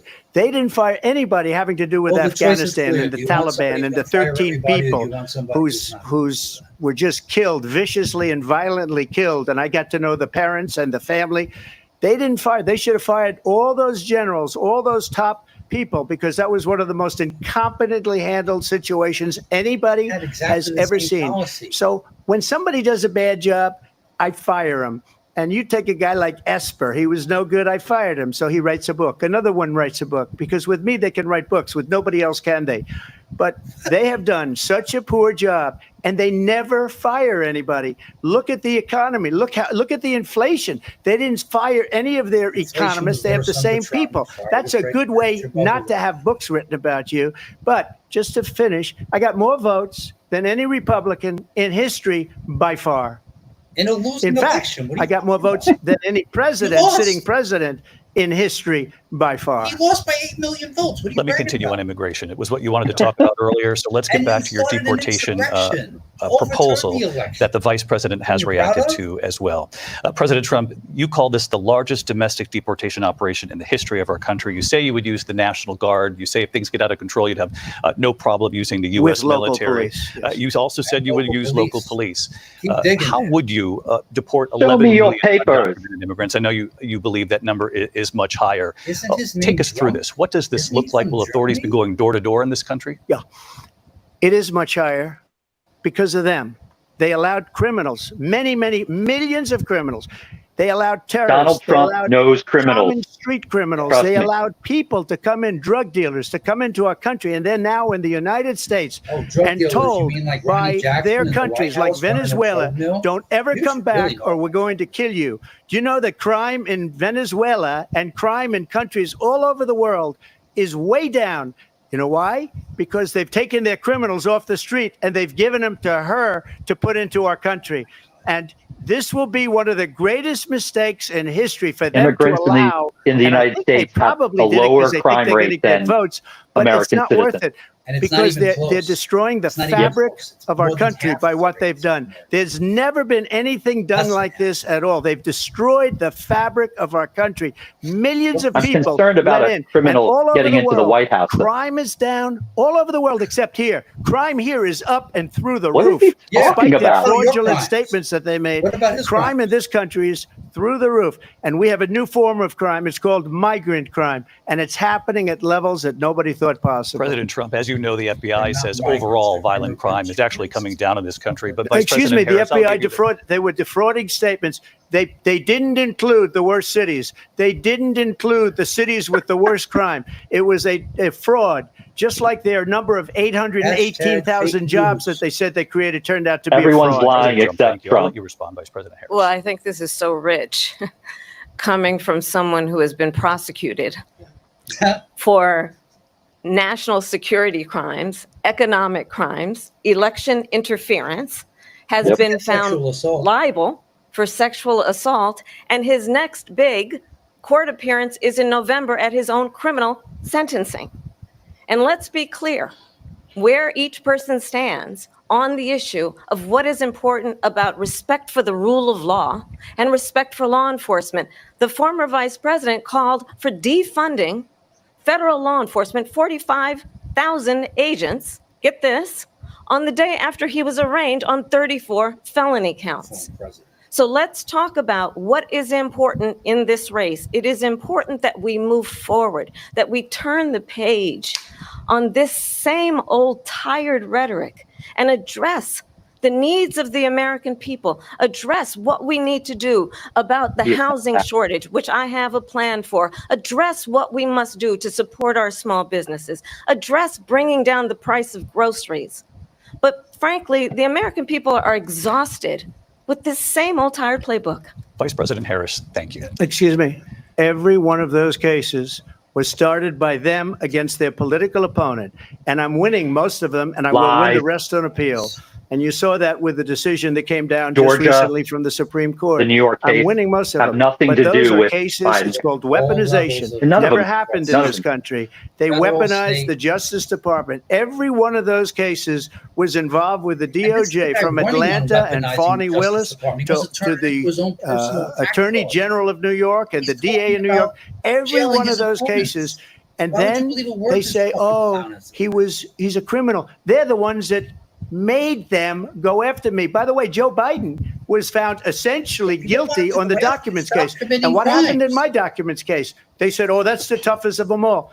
A complete and total victory. 2 months ago, it was thrown out. It's weaponization, and they used it, and it's never happened in this country. They used it to try and win an election. They're President Trump. fake cases. President Trump, thank you. Donald A really Trump quick response is here, Vice a President Harris, criminal. on this notion of weaponization of the Justice Department. Well, let's talk about extreme and understand the context in which When- this when can election we in put rich 2024 is white taking people place. as billionaires The in United jail? States Supreme Court recently Not in ruled charge that the of former society. president would essentially be immune from any misconduct if he were to enter the White House again. Understand, this is someone who has openly said he would terminate, I'm quoting, terminate the Constitution of the United States, that he would weaponize the Department of Justice against his political enemies.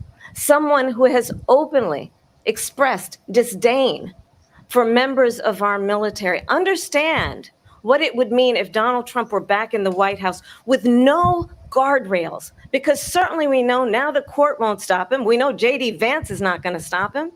It's up to the American people Vice to President stop Harris, him. thank you. Lindsay? Vice President Harris, in your last run for president, This is the one that weaponized, not me. She weaponized. I probably took a Or you're bullet just to a the criminal. head because of the things that they say about Oh me. my God, They what talk a about fucking crime. democracy. I'm a threat to democracy. They're Rapist, the threat sexual assault, to democracy. It was January a fake 6th. Russia investigation We do have a lot to that get. went nowhere. We have a lot to get to. Lindsay? Vice President Harris, in your last run for He's getting president, his you said goat you back. wanted to ban fracking. But Now you gotta you don't. understand. You wanted mandatory government buyback programs for assault weapons. Now your campaign says you don't. You supported decriminalizing border crossings. Now you're taking a harder line. I know you say that your values have not changed. So then why have so many of your policy positions changed? So my values have not changed, and I'm going to discuss every one of the, at least every point that you've made. But in particular, let's talk about fracking because we're here in Pennsylvania. I made that very clear in 2020. I will not ban fracking. I have not banned fracking as Vice President of the United States. And in fact, I was the tie-breaking vote on the Inflation Reduction Act, which opened new leases for fracking. My wish you position would is ban that fracking. we have got to Fracking is invest dangerous. in Fracking diverse destroys sources of energy so we reduce our reliance on foreign oil. We have had the largest Well, we can't increase have windmills in because they cause domestic cancer. oil production in history because of an approach that recognizes that we cannot over-rely on foreign oil. As it relates to my values, let me tell you, I grew up a middle-class kid raised by a hardworking mother who worked and saved and was able to buy our first home when I was a teenager. The values I bring to the importance of home ownership, knowing not everybody got handed $400 million on a silver platter and then filed bankruptcy 6 times, is a value that I bring to my work to say we are going to work with the private sector and home builders to increase 3 million homes, increase by 3 million homes by the end of my first term. My work that is related to having a friend when I was in high school who was sexually assaulted by her stepfather. And my focus then on protecting women and children from violent crime is based on a value that is deeply grounded in the importance of standing up for those who are most vulnerable. My work that is about protecting Social Security and Medicare is based on long-standing work that I have done, protecting seniors from scams. My values have not changed. And what is important is that there is a president who actually brings values and a perspective that is about lifting people up and not beating people down and name calling.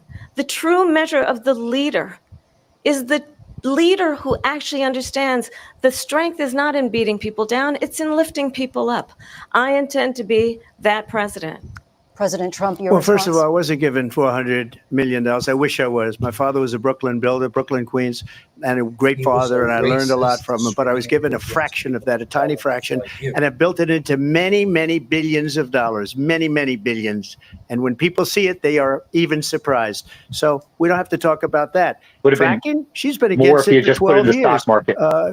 Defund the police. She's been against that forever. She gave all that stuff up very wrongly, very horribly, and everybody's laughing at it, okay? They're all laughing at it. She gave up at least 12 and probably 14 or 15 different policies. Like, she was big on defund the police. In Minnesota, she went out. Wait a minute. I'm talking now.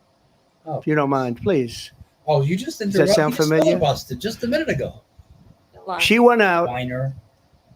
She went out Crybaby. in Minnesota Coward. and wanted to let criminals that killed people, that burned down Minneapolis, killed She people? went out and raised money to get them out Lies. of jail. She did things that nobody would ever think of. Now she wants to do All over the country, transgender BLM operations on protesters illegal were found aliens that are to in be prison. illegally This arrested is a and let out. radical left liberal that would do this. She wants to Unlike this confiscate your guns, and she will never allow fracking in Pennsylvania. I If wish she she won the was a election, radical left liberal. fracking in Pennsylvania will end on day one. Just to finish, one thing so important in my opinion.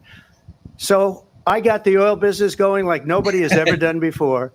They took, when they took over, I'll give you they got anything rid you of it, want. started getting rid of it, and the prices were going up the roof. They immediately let he said these he didn't guys beat go inflation. to I don't where they understand. were. Make it make sense. I would have been 5 times, 4 times, 5 times higher because you're talking about 3.5 years ago. They got it up to where I was because they had no What are you choice because talking the about? prices of energy were quadrupling and doubling. You saw what happened to gasoline. So they said, let's go back to Trump. But if she won the election, the day after that election, they'll go back to destroying our country and oil will be dead. Fossil fuel will be dead. We'll go back to windmills and we'll go back to solar where they need a whole desert to get some energy to come out. Windmills You ever cause see a solar cancer, yes, plant? By the way, I'm a big fan of solar, but they take 400, President Trump. 500 acres of desert President soil. Trump, we have a These lot are of not issues good that things we for the have to get environment to. that We're she out of time. understands. Thank you. Lindsay, thank you. We have an election in just 56 days. And I want to talk about the peaceful transfer of power, which, of course, we all know is a cornerstone of our democracy and the role of a president in a moment of crisis. Mr. President, on January 6th, you told your supporters to march to the Capitol. You said you would be right there with them. The country and the world saw what played out at the Capitol that day, the officers coming under attack. The anchor's Aides in the like, West yeah, Wing I'm say not you letting this watched it go again. unfold on television off the Oval Office. You did send out tweets, but it was more than 2 hours before you sent out that video message telling your supporters to go home. Is there anything you regret about what you did on that day? You just said a thing that isn't covered. Peacefully and patriotically, I said during my speech, not later on. Peacefully and patriotically. And nobody on the other side was killed. Ashley Babbitt was shot Lie. by an out-of-control police officer that should have never, Lie. ever shot How her. many police It's a officers died at disgrace. Capitol and But John we didn't do this That's group what of people that have been treated so badly. I asked, Lie. what about all the people that are pouring into our country and killing people that she changing the allowed to topic. pour in? She was the border czar. Remember that. She was the border czar. Immigrants She aren't doesn't trying to want be overthrow our called the border czar democracy because by she's storming the embarrassed by the Capitol. border. In fact, she said at the beginning, "Well, I'm surprised you're not talking about the border yet." That's because she knows what a bad job they've done. What about those people? What are they going to be prosecuted? What about us? When are these What about us people in the from coward's countries all playbook? over the world, not just South America? Change the They're topic. coming in Keep from dancing, all Donald. over the Like a world, ballerina. David, What are you all gonna over do, the tap world, dance and next? crime rates are down all over the world because of it. But let me just when ask are those, David? When are those people going to be prosecuted? When are the people that burned down Minneapolis answer going to the be fucking prosecuted? question? Or in Fucking Seattle, corrections they piece went of into shit. Seattle. They took over a big percentage of the city of Seattle. When are those people going to be prosecuted? But let me just ask You might ask her that You, question. you were the president. Burning You were watching cities! it unfold on Oh, television. no! It's a very simple question Lies. as we move forward toward another election. Is there anything you regret about what you did on that day? Yes, sir. I had nothing to do with that other than they asked me to make a speech. I showed up for a speech. I said, I think it's going to be big. I went to Nancy Pelosi and the mayor of Washington, D.C., and the mayor put it back in writing. All the work as you know. he and his administration I said, you did know, on the this coup is going to be a shows very, that he is lying right whatever now. you want to call it. And again, it wasn't done by me. It was done by others. Oh, the I fake said, electors scheme I'd like wasn't to done by give you me, 10,000 National Guard or soldiers. They rejected me. Nancy Pelosi rejected This is a lie. me. It was just 2 weeks ago, her daughter has a tape of her saying That's she why was he wants fully to get all the responsible for January what 6th happened. people They out. want to get rid of that tape. It would have never Insurrection. happened if Nancy Pelosi and the mayor of Washington did their jobs. I wasn't responsible for security. you said Nancy you sicked them on Pelosi the was Capitol and said, responsible. "I'll be She right didn't behind do her you." job. The question was And you about never you showed as up, did you, president, Don? not about former Speaker Pelosi. But I do want Vice President Harris to respond here. I was at the Capitol on January 6th. I was the vice president-elect. I was also an acting senator. I was there. And on that day, the president of the United States incited a violent mob to attack our nation's capital, to desecrate our nation's capital. On that day, 140 law enforcement officers were injured, and some died. And understand, the former president has been indicted and impeached for exactly that reason. Twice. But this is not an isolated situation. Let's remember Charlottesville, Yeah, very where funny. there was a mob of people carrying tiki torches, spewing anti-Semitic hate. And what did the president then at the time say? There were fine people on each side. Let's remember that when it came to the Proud he is Boys, a a fascist. militia, the president said, the former president said, stand back and stand by. So for everyone watching who By remembers the way, what they're January standing by 6th on this was, election, people. Wake up. I say, we don't have to go back. Let's not go back. We're not going back. It's time to turn the page. And if that was a bridge too far for you, well, there is a place in our campaign for you to stand for country, to stand for our democracy, to stand for rule of law, and to end the chaos, and to end the approach that is about attacking the foundations of our democracy because you don't like the outcome. And be clear on that point. Donald Trump, the candidate, has said Yep. in this election there will be a bloodbath Yep. if this and the outcome of this He will election do it is not to again. his liking. Let's turn the page on this. This Let's not go back. Do it again. Let's chart a course for the future and not go backwards to the past. Let me just follow up here. Oh, he's It pissed. was a different term, and it was a term that related to energy because they have destroyed our energy business. That was where bloodbath was. Also, on Charlottesville, that story has been, as you would say, debunked. Laura Ingraham, Sean Hannity, Jesse, all of these people, You they mean covered right-wing it. assholes If they like go you? an extra sentence, no they will see it credibility? was perfect. It Who was lie? debunked in almost every newspaper, but they still bring it up, just like they I bring prefer 2025 presidents who up. don't applaud They bring all of fascist this stuff up. marches. I ask you this. You talk about the Capitol. Why are we allowing these millions of people to come through on the southern border. How come she's not doing anything? And I'll tell you what I would do, and I would be very because proud they're to not do it. attacking the I would say Capitol. we would both leave this debate They're right not criminals now. who want to I'd like to see overthrow her our go democracy, down unlike to Trump. Washington, D.C. during this debate, because we're wasting a lot of time. Go down to, because she's been so bad, it's so ridiculous. Go down to Washington, D.C. and let her sign a bill to close up the border, because they have the right to do it. They don't need bills. They have the right to do it. The president of the United States, you'll get him out of bed. You'll wake him up at 4 o'clock in the afternoon. You'll say, come on down to the office. Let's sign a bill. If he signs a bill that the border is closed, all he has to do is say it to the Border Patrol, who are phenomenal. If they do that, the border is closed. Mr. Those President, people are killing many people, unlike J6. We talked immigration here tonight. I do want to focus on this next issue to both of you, because it really brings us this into focus, truth in these times that we're living in. Mr. President, for 3.5 years after you lost the 2020 election, you repeatedly falsely claimed that you won, many times saying you won in a landslide. In the past couple of weeks leading up to this debate, you have said, quote, you lost by a whisker, that you, quote, didn't quite make it, that you came up a little bit short. I said that? Are you Yes, now you did, acknowledging Donald. that you lost in No, 2020? I don't acknowledge it at all. But I you said did that say that. sarcastically. You know that. It was said, oh, we lost by a whisker. That was said slipping. sarcastically. It's on video. There's so much proof. All you have to do is look at it. And they should have sent it back to just the wake you up at 4 o'clock legislatures in the for afternoon? approval. I got almost 75 million votes, the most votes any Conspiracy sitting president theory has ever gotten. delusion. I was told if I got Lost by 63, 8 which million was what I votes. got in 2016, you can't be beaten. The election, people should never be thinking about an election as fraudulent. We need two things. We need walls, and we have to have it. We have to have borders, and we have to have good elections. Our elections do. are bad. And a lot of these illegal immigrants coming in, Our elections they're are trying bad to get because them your to people vote. stormed They the can't even Capitol and speak tried to English. They overthrow don't a even know what free country and they're fair in election. practically. And these Because you're a people are fascist. trying to Our get them to elections are vote. bad 'cause And they're that's rigged why by they're electoral allowing them to college. come into our country. I did watch all of these pieces of video. I didn't detect the sarcasm, lost by a whisker. We didn't quite make it. And we should just point out here as clarification, and you know this, you and your allies, 60 cases in front of many judges, many of them No Republican. judge looked at it. And said They there was said no we didn't have widespread fraud. standing. They left you That's out of the other court. thing. They said we didn't have standing, a technicality. Can you imagine a Some of system the cases, where other a the person cases. in an election doesn't have standing? The president of the United States doesn't have standing. That's how we lost. If you look at the facts, and I'd there love were to have tons you of cases. do a They looked at special on some. it. I'll Some were show on you standing. Georgia, and I'll show you Wisconsin, and I'll show you Pennsylvania, and I'll show you. We have so many facts and statistics, but you know what? That doesn't matter. This is a Because we have to sad, solve the lying, problem that we have delusional right now. old man. That's old news. And the problem that we have right now is we have a Come on, loser. nation We're going in loser. decline, and they have put it into decline.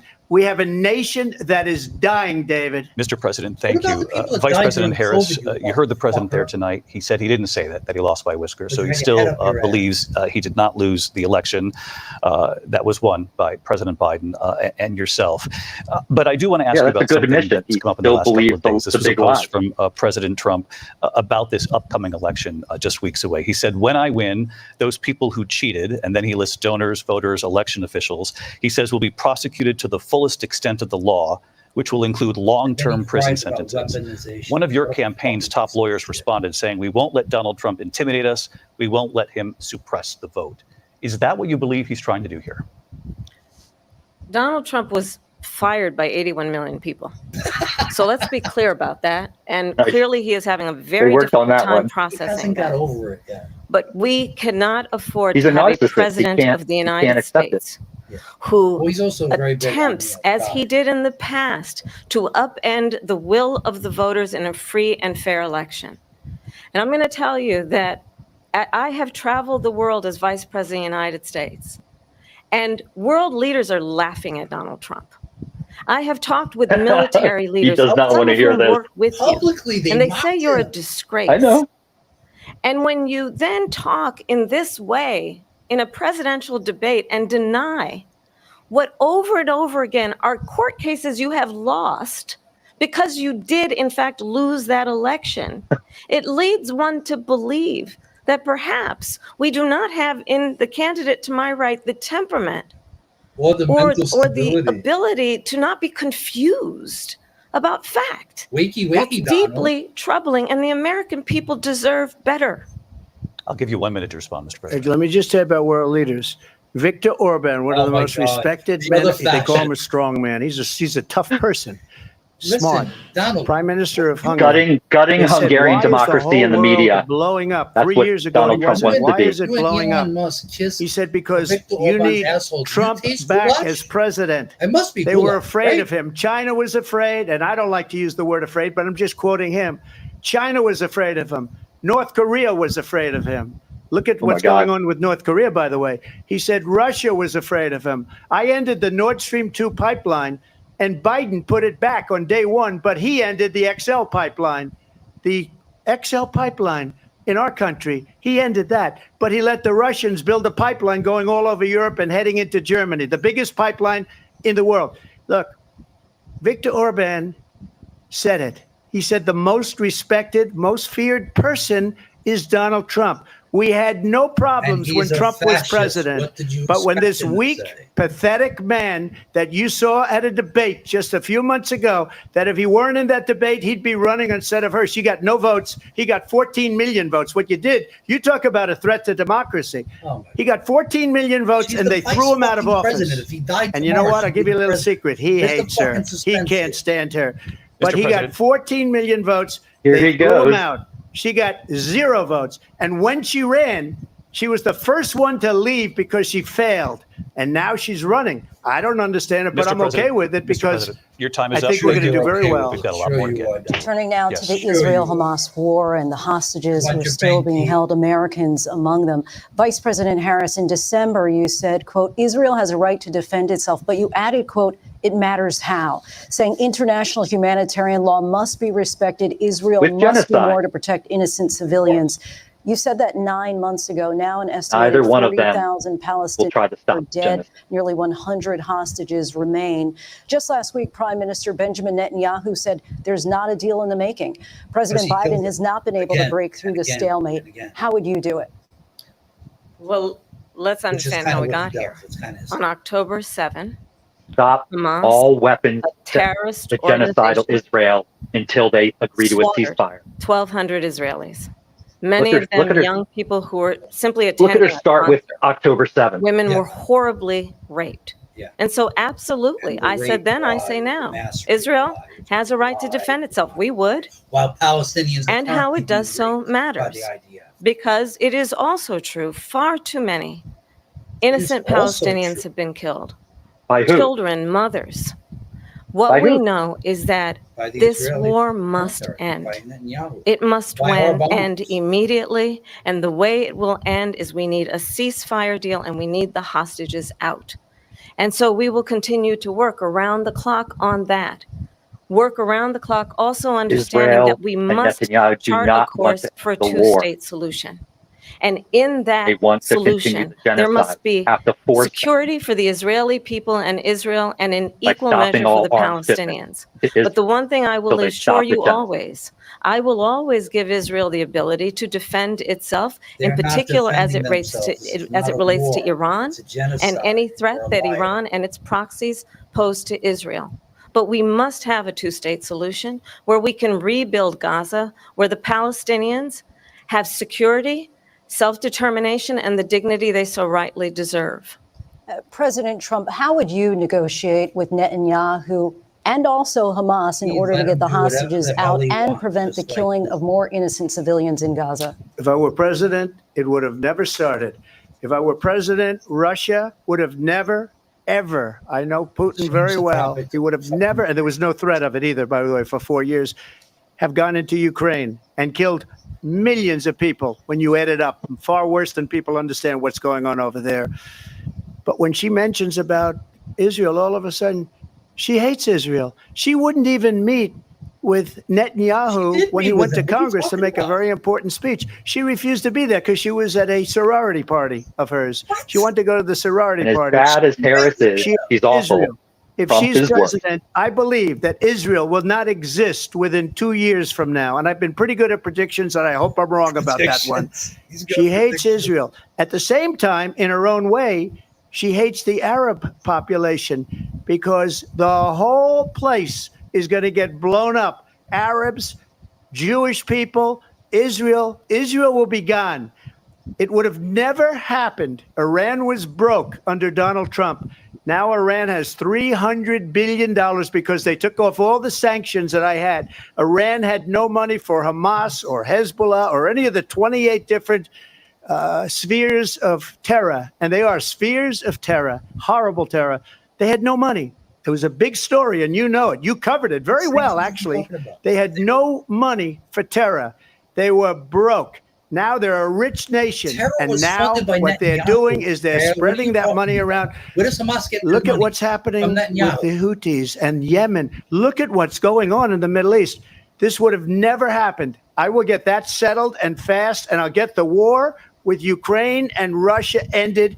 If I'm president-elect, I'll get it done before even becoming president. So he's going to negotiate with world leaders without being president. That's absolutely not true. I have my entire career and life supported Israel and the Israeli people.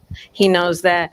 He's trying to, again, divide and distract from the reality, which is it is very well known that Donald Trump is weak and wrong on national security and foreign policy. It is well known that he admires dictators, wants to be a dictator on day one, according to himself. It is well known that he said of Putin that he can do whatever the hell he wants and go into Ukraine. It is well known that he said when Russia went into Ukraine, it was brilliant. It is well known he exchanged love letters with Kim Jong-un. And it is absolutely well known that these dictators and autocrats are rooting for you to be president again because they're so clear. They can manipulate you with flattery and favor. And that is why so many military leaders who you have worked with have told me you are a disgrace. That is why we understand that we have to have a president who is not consistently weak and wrong on national security, including the importance of upholding and respecting in highest regard our military. Vice President Harris, thank you. And she's the one that caused it. That's weak on national security by allowing every nation last month for the year, 168 different countries sending people into our country. Their crime rates are way down. Putin endorsed her letter, said, I hope she wins. And I think he meant it because what he's gotten away with is absolutely incredible. It wouldn't Immigrants in general are not criminals, but Donald leaders Trump of is other a countries convicted think criminal. that they're weak and incompetent, and they are. They're grossly incompetent. And I just ask one question. Why does Biden go in and kill the Keystone Pipeline and approve the single biggest deal that Russia's ever made, Nord Stream 2, the biggest pipeline anywhere in the world going to Germany and all over Europe? Because they're weak and they're ineffective. And Biden, by the way, President gets paid Trump, a lot of money. Thank you. We have a lot of issues to get to. We'll be right back with much more of this historic ABC News presidential debate from the National Constitution Center right here in Philadelphia. Back in a moment. All right, I'm going to put the volume down. The ABC News. So in any case, what do we think so far? I mean, I think she's really getting under his skin, and he's really all over the place, and it's really not a good look at all. Like he seems to have a non-stop flow of vomit speech about immigration, about all of his petty grievances, about the election. Like every minute he's talking about that is a disaster for him. And the one good thing is that unlike the last debate, they're actually getting in his ass and holding him accountable about his lies. And I mean, they're not doing scorched earth, but they're not putting up with his bullshit. And he's also looked very undisciplined in terms of interrupting and then crying and trying to make us show that she was interrupting him. And that didn't look good. That wasn't a good look at all. But she on the other hand has been very, very focused on pivoting to the center and to the right, and all this stuff about middle class tax cuts and all this kind of stuff is all trying to pivot to show that she's not threatening to conservatives. And that's not the way she's going to win the election. Driving her base out is going to be how she's going to win the election. Seth, go ahead. Yeah, I mean, I think Trump has done pretty poorly. I think he's been a little more coherent than I thought he would be. I think she really got him with the crowd size thing and got him to spew on the crowd size for quite a while during the immigration stuff, which was a key place where he needed to talk, although he's talking about it all the time. We're seeing his key lies, like this whole thing about crime rates going down around the world, but up here is just delusional nonsense. He's a criminal. I'm worried about criminals going into the White House. I'm not, immigrants are not criminals any more than American citizens by numbers. So this whole thing about people coming over here being criminals is, it's really fascistic, like blame the immigrants, right? These are inhuman, dirty, criminal people who need to be targeted. So that's like a big lie that he's using to whip up his fascistic base. He also, the whole lie about abortion, right? The statistics are easy to find. 93% of abortions are within 13 weeks. And then things that are later, they're done. They're done for like extreme medical things that come up at the last minute. The whole thing about born babies being executed is just not absolute nonsense, and shows that, he really wants, his policies have helped kill women in Texas, in the states where abortion has been banned. And that's what he wants, right? When abortion is banned, women die. And that's what he and the far right want. They're pro-death. They want to control women, and it's okay if they die as long as, they push this thing that women are baby making machines. So I think she's landing a lot of blows. And definitely they've been working to make him off balance by, all the big things that are true, that are, insults, stuff about that he's a convicted felon, stuff about him trying to overturn the democracy, stuff about him being, just spreading lies, and people are tired of his, delusions and spewing stuff. And I think that, is getting under his skin to some degree. I agree with you. I think we're seeing him like, I have to get in, I have to say something right now, which makes him look like really pathetic. I wish that she had talked, the thing that we showed on UAW from the UAW is so important. She hasn't talked about inflation at all. And that's, inflation was real. And, she refuses to talk about that. And I think that's, BS. Yeah, I think in the second half, she has to pivot to talking about the real issues that people are really concerned about in this election. And she has to go to policy, because otherwise he's going to just drown her in all of this bullshit. And she had to take the bait a little bit in order to blow him up. And she had a good strategy in terms of the things that would really get under his skin and provoke him. And I think they've done a good job of that. But she has to pivot in the second part of this. I mean, the thing is, we know that it's hard for her to talk about inflation because. Gotta go back. Sorry. Okay.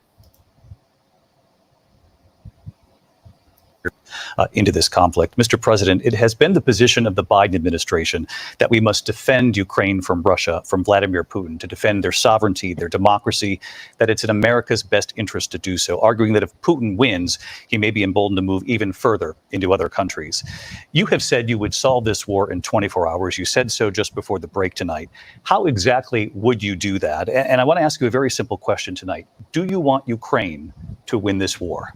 I want the war to stop. I want to save lives that are being people being killed by the millions. It's the millions. It's so much worse than the numbers that you're getting, which are fake numbers. Look, we're in for 250 billion or more because they don't ask Europe, which is a much bigger beneficiary to getting this thing done than we are. They're in for $150 billion less because Biden and you don't have the courage to ask Europe like I did with NATO. They paid billions and billions, hundreds of billions of dollars when I said, either you pay up or we're not going to protect you anymore. So that's maybe one of the reasons they don't like me as much as they like weak people.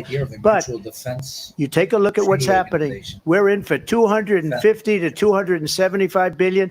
They're into 100 to 150. They should be forced to equalize. With that being said, I want to get the war settled. I know Zelensky very well, and I know Putin very well. I have a good relationship, and they respect your president. Okay, they respect me. They don't respect Biden. How would you respect him? Why? For what reason?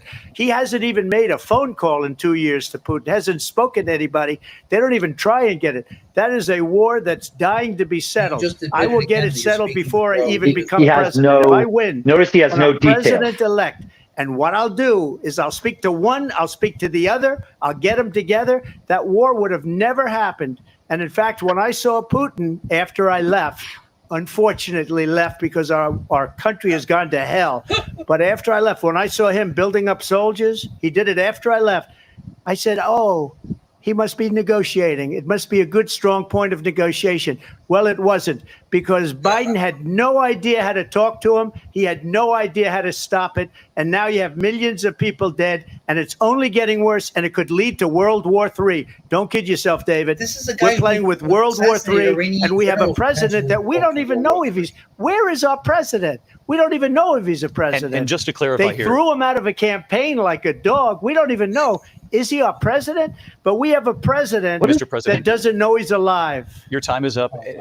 Just to clarify the question, do you believe it's in the U.S. best interest for Ukraine to win this war? Yes or no? I think it's the U.S. best interest to get this war finished and just get it done. All right. Negotiate a deal, because we have to stop all of these human lives from being destroyed. I want to take this to Vice President Harris. I want to get your thoughts on support for Ukraine in this moment, but also as Commander-in-Chief, if elected, how would you deal with Vladimir Putin, and would it be any different from what we're seeing from President Biden? Well, first of all, it's important to remind the former president you're not running against Joe Biden, you're running against me. You're lying. I believe the reason that Donald Trump says that this war would be over within 24 hours is because he would just give it up. And that's not who we are as Americans. Let's understand what happened here. I actually met with Zelensky a few days before Russia invaded, tried through force to change territorial boundaries, to defy one of the most important international rules and norms, which is the importance of sovereignty and territorial integrity. And I met with President Zelensky. The U.S. did with Iraq and Afghanistan. American intelligence about how he could defend himself. Days later, I went to NATO's eastern flank, to Poland and Romania. And through the work that I and others did, we brought 50 countries together to support Ukraine in its righteous defense. And because of our support, because of the air defense, the ammunition, the artillery, the javelins, the Abrams tanks that we have provided, Ukraine stands as an independent and free country. If Donald Trump were president, Putin would be sitting in Kyiv right now. And understand what that would mean, because Putin's agenda is not just about Ukraine. Understand why the European allies and our NATO allies are so thankful that you are no longer president, and that we understand the importance of the greatest military alliance the world has ever known, which is NATO, and what we have done to preserve the ability of Zelensky and the Ukrainians to fight for their independence. Otherwise, Putin would be sitting in Kyiv with his eyes on the rest of Europe, starting with Poland. And why don't you tell the 800,000 Polish Americans right here in Pennsylvania how quickly you would give up for the sake of favor and what you think is a friendship with what is known to be a dictator who would eat you for lunch. Vice President Harris, thank you. We've heard from both of you on Ukraine tonight. Afghanistan came up in the last hour. I wanted her to respond to something you said earlier. And please, I'll give you a minute here. He's going to cry. Putin would be sitting in Moscow, and he wouldn't have lost 300,000 men and women, but he would have been sitting in Moscow. Quiet, please. He would have been sitting in Moscow much happier than he is right now. Trump's but eventually, support for he's got a thing that and worshiping him don't have. He's was got what nuclear enabled weapons. They don't ever talk about that. Russia He's got nuclear weapons. Nobody to go ever into thinks Ukraine. about that. He set the and stage. eventually, maybe he'll use them, and maybe he hasn't been that threatening, but he does have that. Something we don't even like to talk about. Nobody likes to talk about it. But just so you understand, they sent her to negotiate peace before this war started. 3 days later, he went in and he started the war because everything they said was weak and stupid. They said the wrong things. That war should have never started. She was the emissary. They sent her in to negotiate with Zelensky and Putin. And she did. And the war started 3 days later. And that's the kind of talent we have with her. She's worse than Biden. In my opinion, I think he's the worst president in the history of our country. She goes down as the worst vice president in the history of our country. But let me tell you something. She is a horrible negotiator. They sent her in to negotiate. As soon as they left, Putin did the invasion. President Trump, thank you. You did bring up something. You said she went to negotiate with Vladimir Putin. Vice President Harris, have you ever met Vladimir Putin? Can you clarify tonight? Yet again, I said it at the beginning of this debate, you're going to hear a bunch of lies coming from this fellow. And that is another one. When I went to meet with President Zelensky, I've now met with him over 5 times. The reality is it has been about standing as America always should, as a leader upholding international rules and norms, as a leader who shows strength, understanding that the alliances we have around the world are dependent on our ability to look out for our friends and not favor our enemies because you adore strong men instead of caring about democracy. And that is very much what is at stake here. The President of the United States is commander-in-chief. And the American people have a right to rely on a president who understands the significance of America's role and responsibility in terms of ensuring that there is stability and ensuring we stand up for our principles and not sell them for the benefit of personal flattery. We've talked about Ukraine and Vladimir Putin. I do want to talk about Afghanistan. It came up in the first hour of this debate. I want to move on to Afghanistan. Said Trump did the most amazing thing I've ever seen. He got these countries, the 28 countries at the time, to pay up. He said, I've never seen. He's the head of NATO. He said, I've never seen. For years, we were paying almost all of NATO. We were being ripped off by European nations, both on trade and on NATO. I got them to pay up by saying one of the statements you made before, if you don't pay, we're not going to protect you. Otherwise, we would have never gotten it. He said it was one of the most incredible jobs that he's ever seen done. Thank you. I want to turn to Afghanistan. It came up in the first hour of the debate, and we witnessed a poignant moment today on Capitol Hill, honoring the soldiers who died in the chaotic withdrawal from Afghanistan. I do want to ask the Vice President, do you believe you bear any responsibility in the way that withdrawal played out? Well, I will tell you, I agreed with President Biden's decision to pull out of Afghanistan. 4 presidents said they would, and Joe Biden did. And as a result, America's taxpayers are not paying the $300 million a day we were paying for that endless war. And as of today, there is not one member of the United States military who is in active duty in a combat zone in any war zone around the world, the first time this century. But let's understand how we got to where we are. Donald Trump, when he was president, negotiated one of the weakest deals you can imagine. He calls himself a deal maker. Even his national security advisor said it was a weak, terrible deal. And here's how it went down. He bypassed the Afghan government. He negotiated directly with a terrorist organization called the Taliban.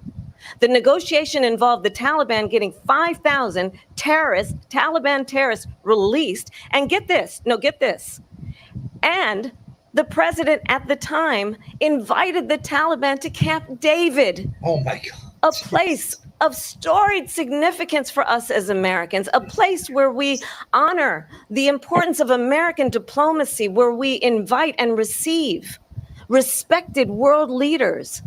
And this former president, as president, invited them to Camp David because he does not, again, appreciate the role and responsibility of the President of the United States to be commander-in-chief with a level of respect.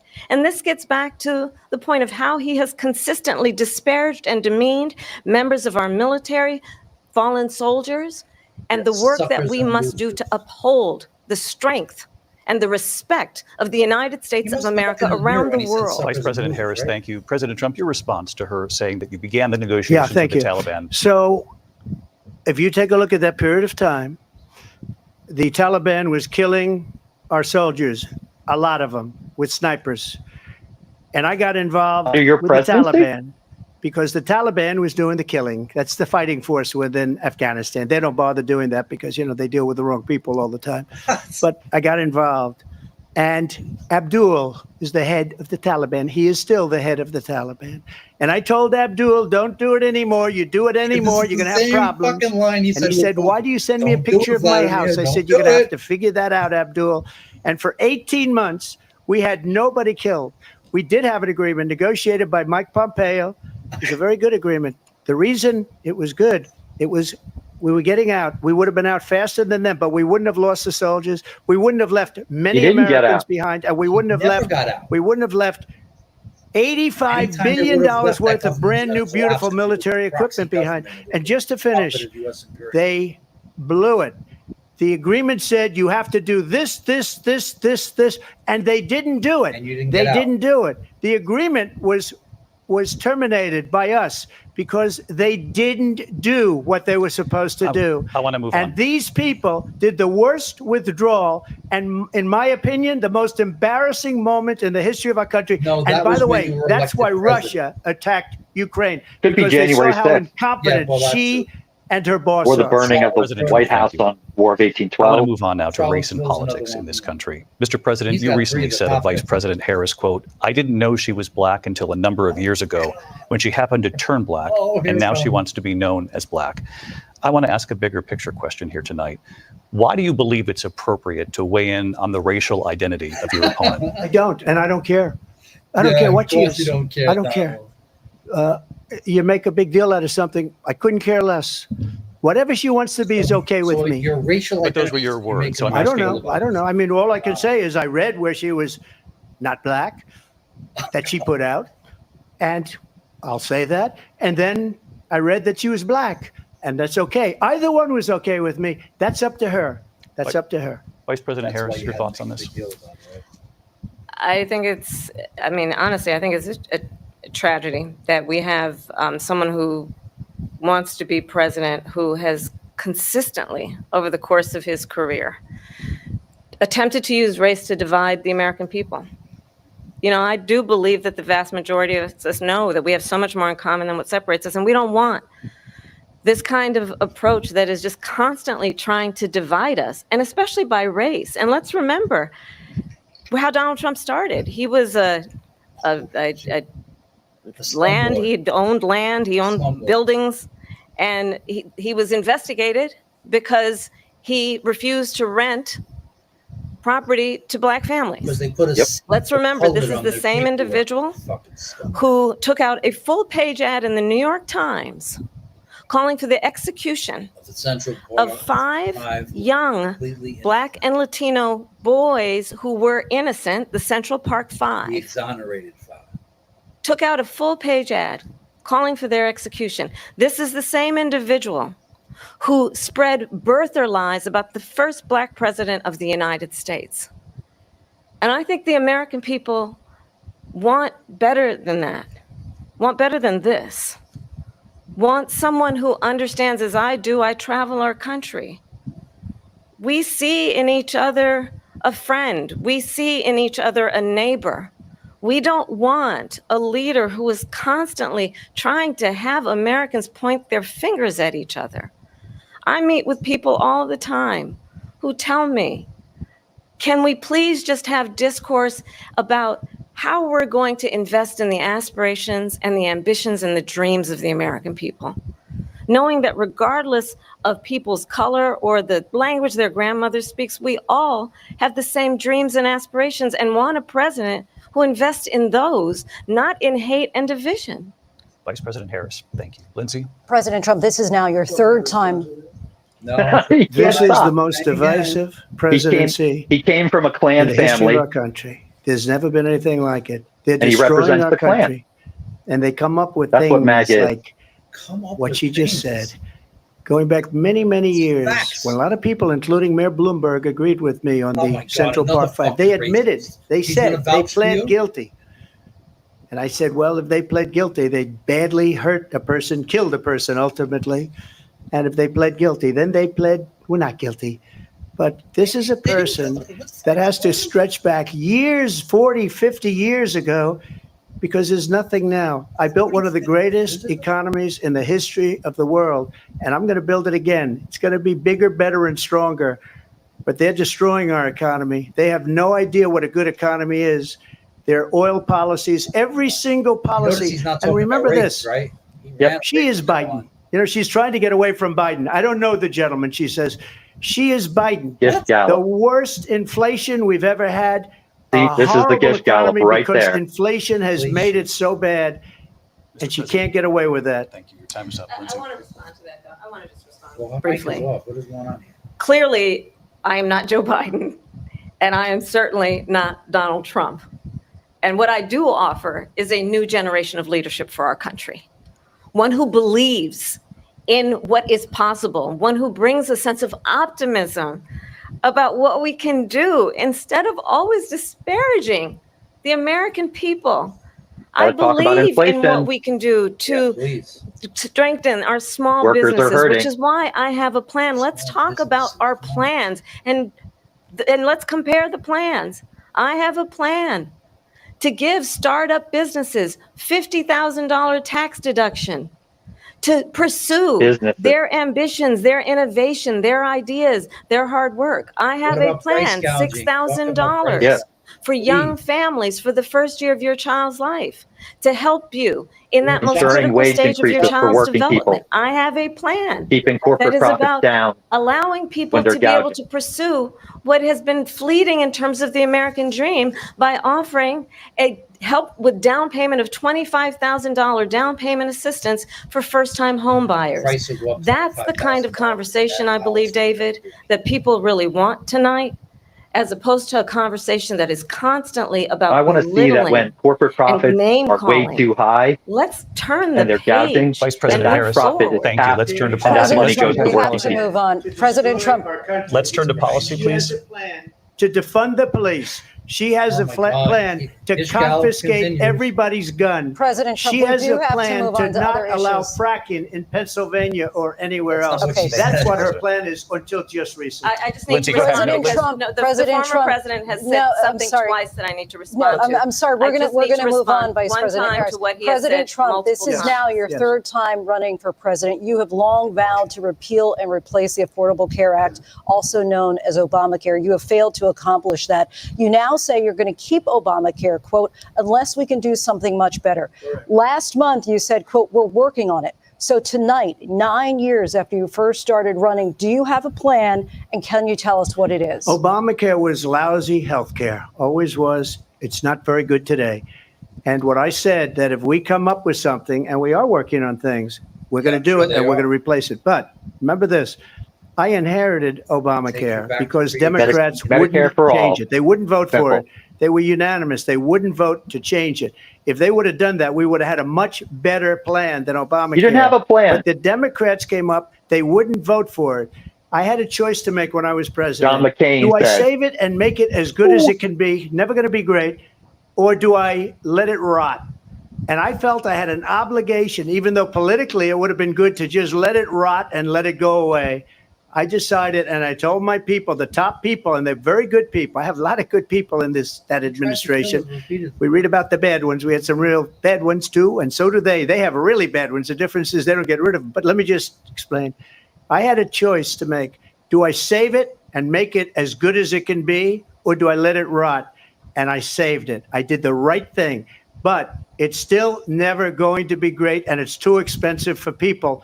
And what we will do is we're looking at different plans. Yeah. If we can come up with a plan that's going to cost our people, Who's the our plan? Not a population, single less detail. money, and be better Who's the plan health care than written by the Heritage Obamacare, Foundation? then I would absolutely do it. Companies, But until then, hospital I'd run it as good as it can be run. Yes. So just a yes or no, you still do not have a plan.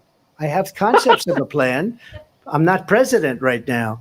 But if we come up with something, I would only change it if we come up with something That's what that's he's saying. better and less Trust me. expensive. And there are concepts and options we have to do that. And you'll Called be hearing Medicare for about all. it in the not too distant future. Vice President Harris, in 2017, you supported Bernie Sanders' proposal to do away with private insurance and create a government-run healthcare system. 2 years later, you proposed a plan that All over the included world. a private Lower insurance cost, option. What is your plan better today? medical, Well, first of outcome. all, I It's simple. absolutely support, and over the last 4 years as vice president, private healthcare options. But what we need to do is maintain and grow the Affordable Care Act. But I'll get to that, Lindsay. I just need to respond to a previous point that the former president has made. I've made very clear my position on fracking. And then this business about taking everyone's guns away. Tim Walz and I are both gun owners. We're not taking anybody's guns away. So stop with the continuous lying about this stuff. As it relates to the Affordable Care Act, understand, just look at the history to know where people stand. When Donald Trump was president, 60 times he tried to get rid of the Affordable Care Act. 60 times. I was a senator at the time when I will never forget the early morning hours when it was up for a vote in the United States Senate. And the late, great John McCain, who you have disparaged as being, you don't like him, you said at the time, because he got caught. He was an American hero. The late, great John McCain, I will never forget that night, walked onto the Senate floor and said, no, you don't. No, you don't. No, you don't get rid of the Affordable Care Act. You have no plan. And what the Affordable Care Act has done is eliminate the ability of insurance companies to deny people with pre-existing conditions. I don't have to tell the people watching tonight, you remember what that was like? Remember when an insurance company could deny if a child had asthma, if someone was a breast cancer survivor, if a grandparent had diabetes? And thankfully, as I've been vice president and we over the last 4 years have strengthened the Affordable Care Act, we have allowed for the first time Medicare to negotiate drug prices on behalf of you, the American people. Donald Trump said he was going to allow Medicare to negotiate drug prices. He never did. We did. And now we have capped the cost of insulin at $35 a month. Since I've been vice president, we have capped the cost of prescription medication for seniors at $2,000 a year. And when I am president, we will do that for all people, understanding that the value I bring to Not a this good look, Donald. is that access to health Remember care when at should the be a last debate right and not when privilege. Trump of was those who talking can and afford Biden it. just looked like he was like Plan barely there? to Now we got the strengthen reverse. Affordable Trump Care is Act, just like not get rid of it. Vice That's President pouty- Harris, In thank pouty you. terms of where child. Donald Trump stands on that. I want to move to an issue Well, that's important for a She lot made a of mistake. At number one, John McCain fought Obamacare for 10 years. But it wasn't only him. It were all of the Democrats that kept it going. And you know what? We can do much better than Obamacare, much less Except money. I don't have a But plan, she but- won't improve private insurance for people, private medical insurance. That's another thing she doesn't want to get. President People Trump- are paying privately for insurance that have worked hard and made money, and they want to have private. She wants everybody to be on government insurance where you wait 6 months for an operation that you need immediately. President Trump, Oh, you thank don't wait you. for We have approval another now, issue huh? that we'd like to get to that's important for a number of Americans, in particular younger voters, and that's climate change. President Trump, with regard to the environment, They're you letting say that him we have break to in a have lot clean more than air they're and letting clean her. water. Vice President Harris, you call climate change an existential threat. The question to you both tonight is, what would you do to fight climate change? And Vice President Harris, we'll start with you. 1 minute for you each. Well, the former president had said that climate change is a hoax. And what we know is that it is very real. You ask anyone who lives in a state who has experienced these extreme weather occurrences, who now is either being denied home insurance or it's being jacked up. You ask anybody who has been the victim of what that means in terms of losing their home, having nowhere to go. We know that we can actually deal with this issue. The young people of America care deeply about this issue. And I am proud that as vice president over the last 4 years, we have invested $1 trillion in a clean energy economy, while we have also increased domestic gas production to historic levels. We have created over 800,000 new manufacturing jobs while I have been vice president. We have invested in clean energy to the point that we are opening up factories around the world. Donald Trump said he was going to create manufacturing jobs. He lost manufacturing jobs. And I'm also proud to have the endorsement of the United Auto Workers and Sean Fain, who also know that part of building a clean energy economy includes investing in American-made products, American automobiles. It includes growing what we can do around American manufacturing and opening up auto plants, not closing them like happened under Donald Trump. Vice President Harris, thank you. That didn't happen under Donald Trump. Let me just tell you, they lost 10,000 manufacturing jobs this last month. It's going, they're all leaving. They're building big auto plants in Mexico, in many cases owned by China. They're building these massive plants, and they think they're going to sell their cars into the United States because of these people. What they have given to China is unbelievable. But we're not going to let that. We'll put tariffs on those cars so they can't come into our country, because they will kill the United Auto Workers and any auto worker, whether it's in Detroit or South Carolina or any other place. What they've done to business and manufacturing in this country is horrible. We have nothing because auto workers have done. You know, Biden doesn't go after people because supposedly China paid him millions of dollars. He's afraid to do it. Between him and his son, they get all this money from Ukraine. They get all this money from all of these different countries. And then you wonder, why is he so loyal to this one, that one, Ukraine, China? Why is he? Why did he get $3.5 million from the mayor of Moscow's wife? Why did she pay him $3.5 million? This is a crooked administration, and they're selling our country down the tubes. President Trump, thank you. We'll be right back with closing statements from both of our candidates. An historic night, this ABC News presidential debate from Philadelphia. Back in a moment.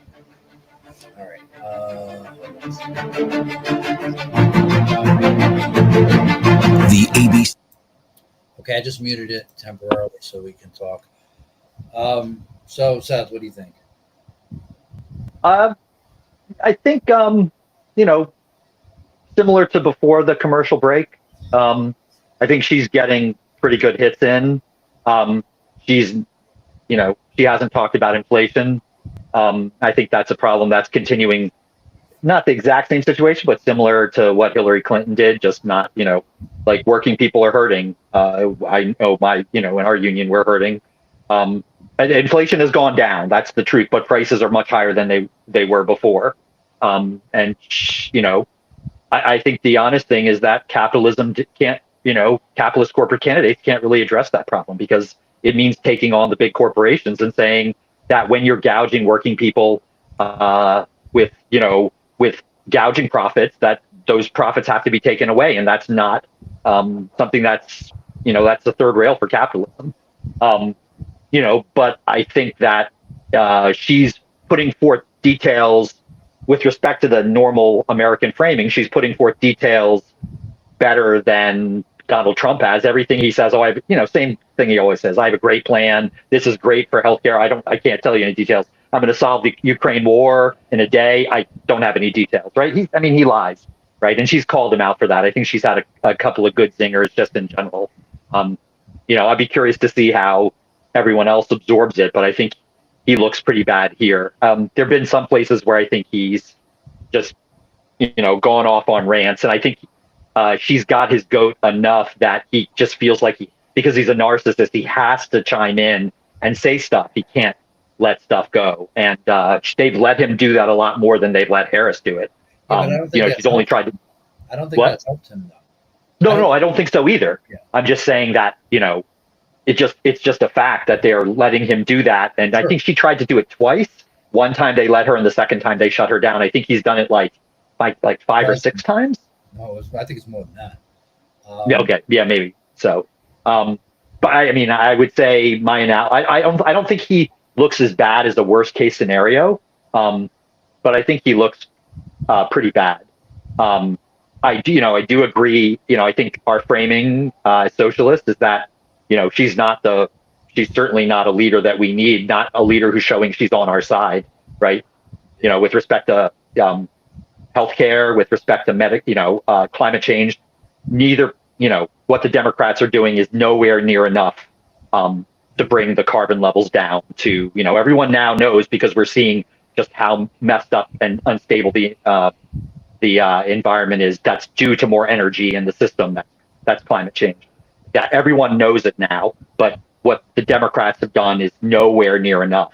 And so that, that stuff, that's a problem that I don't think capitalism can actually take over, because the climate, the fossil fuel industry is just so powerful. There's so much profit to be. Same with healthcare, right? Medicare for all. In other countries, people get better healthcare for less cost per person from the society overall, and And yet America refuses to accept that. They tell all these lies and stories, it's people can still get private health care in these countries as well. But there is a public system that provides health care for everyone. So, I don't think Kamala Harris is the leader that, she's not on our side, but she's not a dangerous fascist like Trump is. And I think he's made it very clear tonight, how dangerous he is. So, yeah, what are your thoughts? I don't think it's his worst scenario performance, but I think it's not accomplishing what he needs to accomplish, which, is to, ultimately it looks like his game plan is to drive down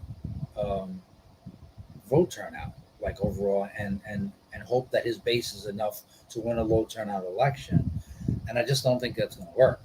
I just think that people are so motivated and mobilized against him that he would have to show that he could be normal for a moment. And this is none of that. Like, you remember right after the assassination attempt, there was all this rumors that Trump was a different person. Well, actually, we got to go back. Sorry. Yeah, we can fit after. So I think you've heard tonight two very different visions for our country. One that is focused on the future, and the other that is focused on the past, and an attempt to take us backward. But we're not going back. And I do believe that the American people know we all have so much more in common than what separates us. And we can chart a new way forward. I don't have anything common. A vision of that includes having a plan. Oh, you don't have the volumes? Of the American people, which is why an opportunity economy, investing in small businesses, in new families, in what we can do around protecting seniors, what we can do that is about giving hardworking folks a break and bringing down the cost of living. I believe in what we can do together that is about sustaining America's standing in the world and ensuring that we have the respect that we so rightly deserve, including respecting our military and ensuring we have the most lethal fighting force in the world. I will be a president that will protect our fundamental rights and freedoms, including the right of a woman to make decisions about her own body and not have her government tell her what to do. I'll tell you, I started my career as a prosecutor. I was a DA, I was an attorney general, a United States senator, and now vice president. I've only had one client, the people. And I'll tell you, as a prosecutor, I never asked a victim or a witness, are you a Republican or a Democrat? The only thing I ever asked them, are you okay? And that's the kind of president we need right now. Someone who cares about you and is not putting themselves first. I intend to be a president for all Americans and focus on what we can do over the next 10 and 20 years to build back up our country by investing right now in you, the American people. Vice President Harris, thank you. President Trump? So she just started by saying she's going to do this, she's going to do that, she's going to do all these wonderful things. Why hasn't she done it? She's been there for 3.5 years. They've had 3.5 years to fix the border. They've had 3.5 years to create jobs and all the things we talked about. Why hasn't she done it? She should leave right now, go down to that beautiful White House, go to the Capitol, get everyone didn't pass the things tax you credits because the Republicans have stopped it. I could really use that. Things that the American people don't believe in. You believe in things like, we're not going to frack. We're not going to take fossil fuel. We're not going to do things that are going to make this country strong, whether you like it or not. Germany tried that, and within 1 year, they were back to building normal energy plants. We're not ready for it. We can't sacrifice our country for the sake of bad vision. But I just ask one simple question. Why didn't she do it? We're a failing nation. We're a nation that's in serious decline. We're being laughed at all over the world. All over the world, they're laughed. I know the leaders very well. They're coming to see me. They call me. We're laughed at all over the world. They don't understand what happened to us as a nation. We're not a leader. We don't have any Keep idea. saying what's that, going on. Donald. We have wars going on in the Middle East. We have wars going on with Russia and Ukraine. We're going to end up in a third world war, and it'll be a war like no other because of nuclear weapons, the power of weaponry. I rebuilt our entire military. She gave a lot of it away to the Taliban. She gave it to Afghanistan. What these people have done to our country, and maybe toughest of all, is allowing millions of people to come into our country. Many of them are criminals, and they're destroying our country. You're a criminal. The worst president, the worst vice president in the history of our country. President Trump, thank you. And that is our ABC News presidential debate from here in Philadelphia at the National Constitution Center. I'm Lindsay Davis. And I'm David Muir. Thank you for watching here in the U.S. and all over the world. Okay. So I can stop sharing this. Okay. So that was a lot shorter of a closing statement than I thought they were going to get. Yeah. And I mean, his was a trip to Crazy Town, and nonstop word vomit and lying. So I mean, just overall, like, the bottom line is that what she had to get out of this debate, as milquetoast as her offering is in terms of any real change, as allergic as she is to talking about the cost of living crisis or actually proposing any real substantive change other than a bunch of phrase mongering. Despite all of that, she accomplished a lot of what she had to accomplish in this debate, and that was refreshing the memory of Americans of what a fucking disaster Donald Trump was as president. What a train wreck of a human being he is. How reckless and dangerous he is in terms of women's right to choose, in terms of just even believing in democracy. Like, all the whole time while Biden was sinking like a rock, we all knew that any Democratic candidate that was at all competent in taking Donald Trump apart about his lies and his crimes was going to have a field day with him. They were going to eat his lunch. They were going to get under his skin and provoke him, and he was going to lose his shit. And it may not have been a disaster for Trump, but it certainly wasn't what he needed to be able to win the election. And it just, the constant retreat to grieving and whining and complaining and relitigating the election and immigration and changing the subject again and again and again and filibustering, I couldn't have helped him. I don't think it could help him. I don't think she's going to see a massive bounce, but I can't see that she doesn't go ahead in the election more significantly, especially in the swing states, because he can't help himself. Like, see, that's the thing, is that she didn't really have to do all that much. All she had to do was let him be him and get under his skin and provoke him. And I think that she did that effectively. Yeah, I agree with a lot of that. Like, I think it's going to be interesting to see a couple things. Like, you know, there has been talk about Trump's mental degradation.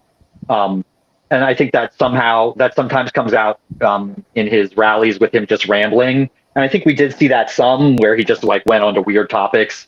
But the other thing that comes is that, you know, it comes with him. I mean, he's always lied, but then lately he's been just like the whole thing about, what was it? Transgender surgery going on in schools or something like that. Like, he's just saying stuff that's like, you know, like he says lies about, you know, immigrants are criminals. Okay, that's typical fascist stuff. They said the same thing. Germany said the same thing about Jews in the 30s, right? So that's like, you know, that can resonate with people. But like the stuff about transgendered surgery, the stuff about, you know, every person has wanted Roe versus Wade to go back, you know, abortion decisions go back to the states. Like, he's been saying that for a while, but that's like, it's just like it's like Mars. It appeals to nobody but his base. It doesn't appeal to anyone who has any attachment to reality.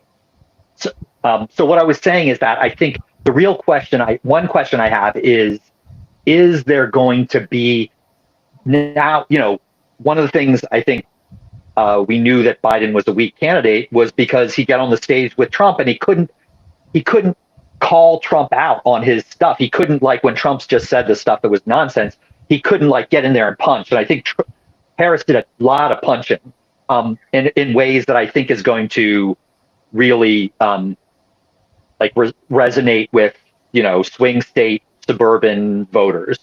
So I think that, she may see something there.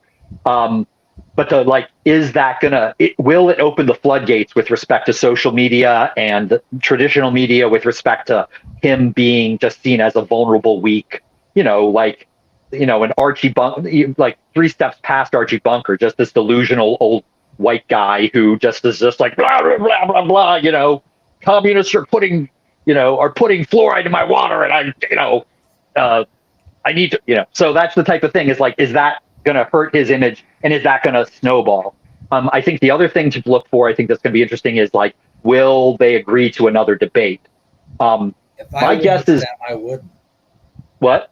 If I wouldn't either. I would not either. I don't think it helps. Yeah. So I think Harris is going to push for one, and I think Trump. My guess is that Trump's people are going to refuse.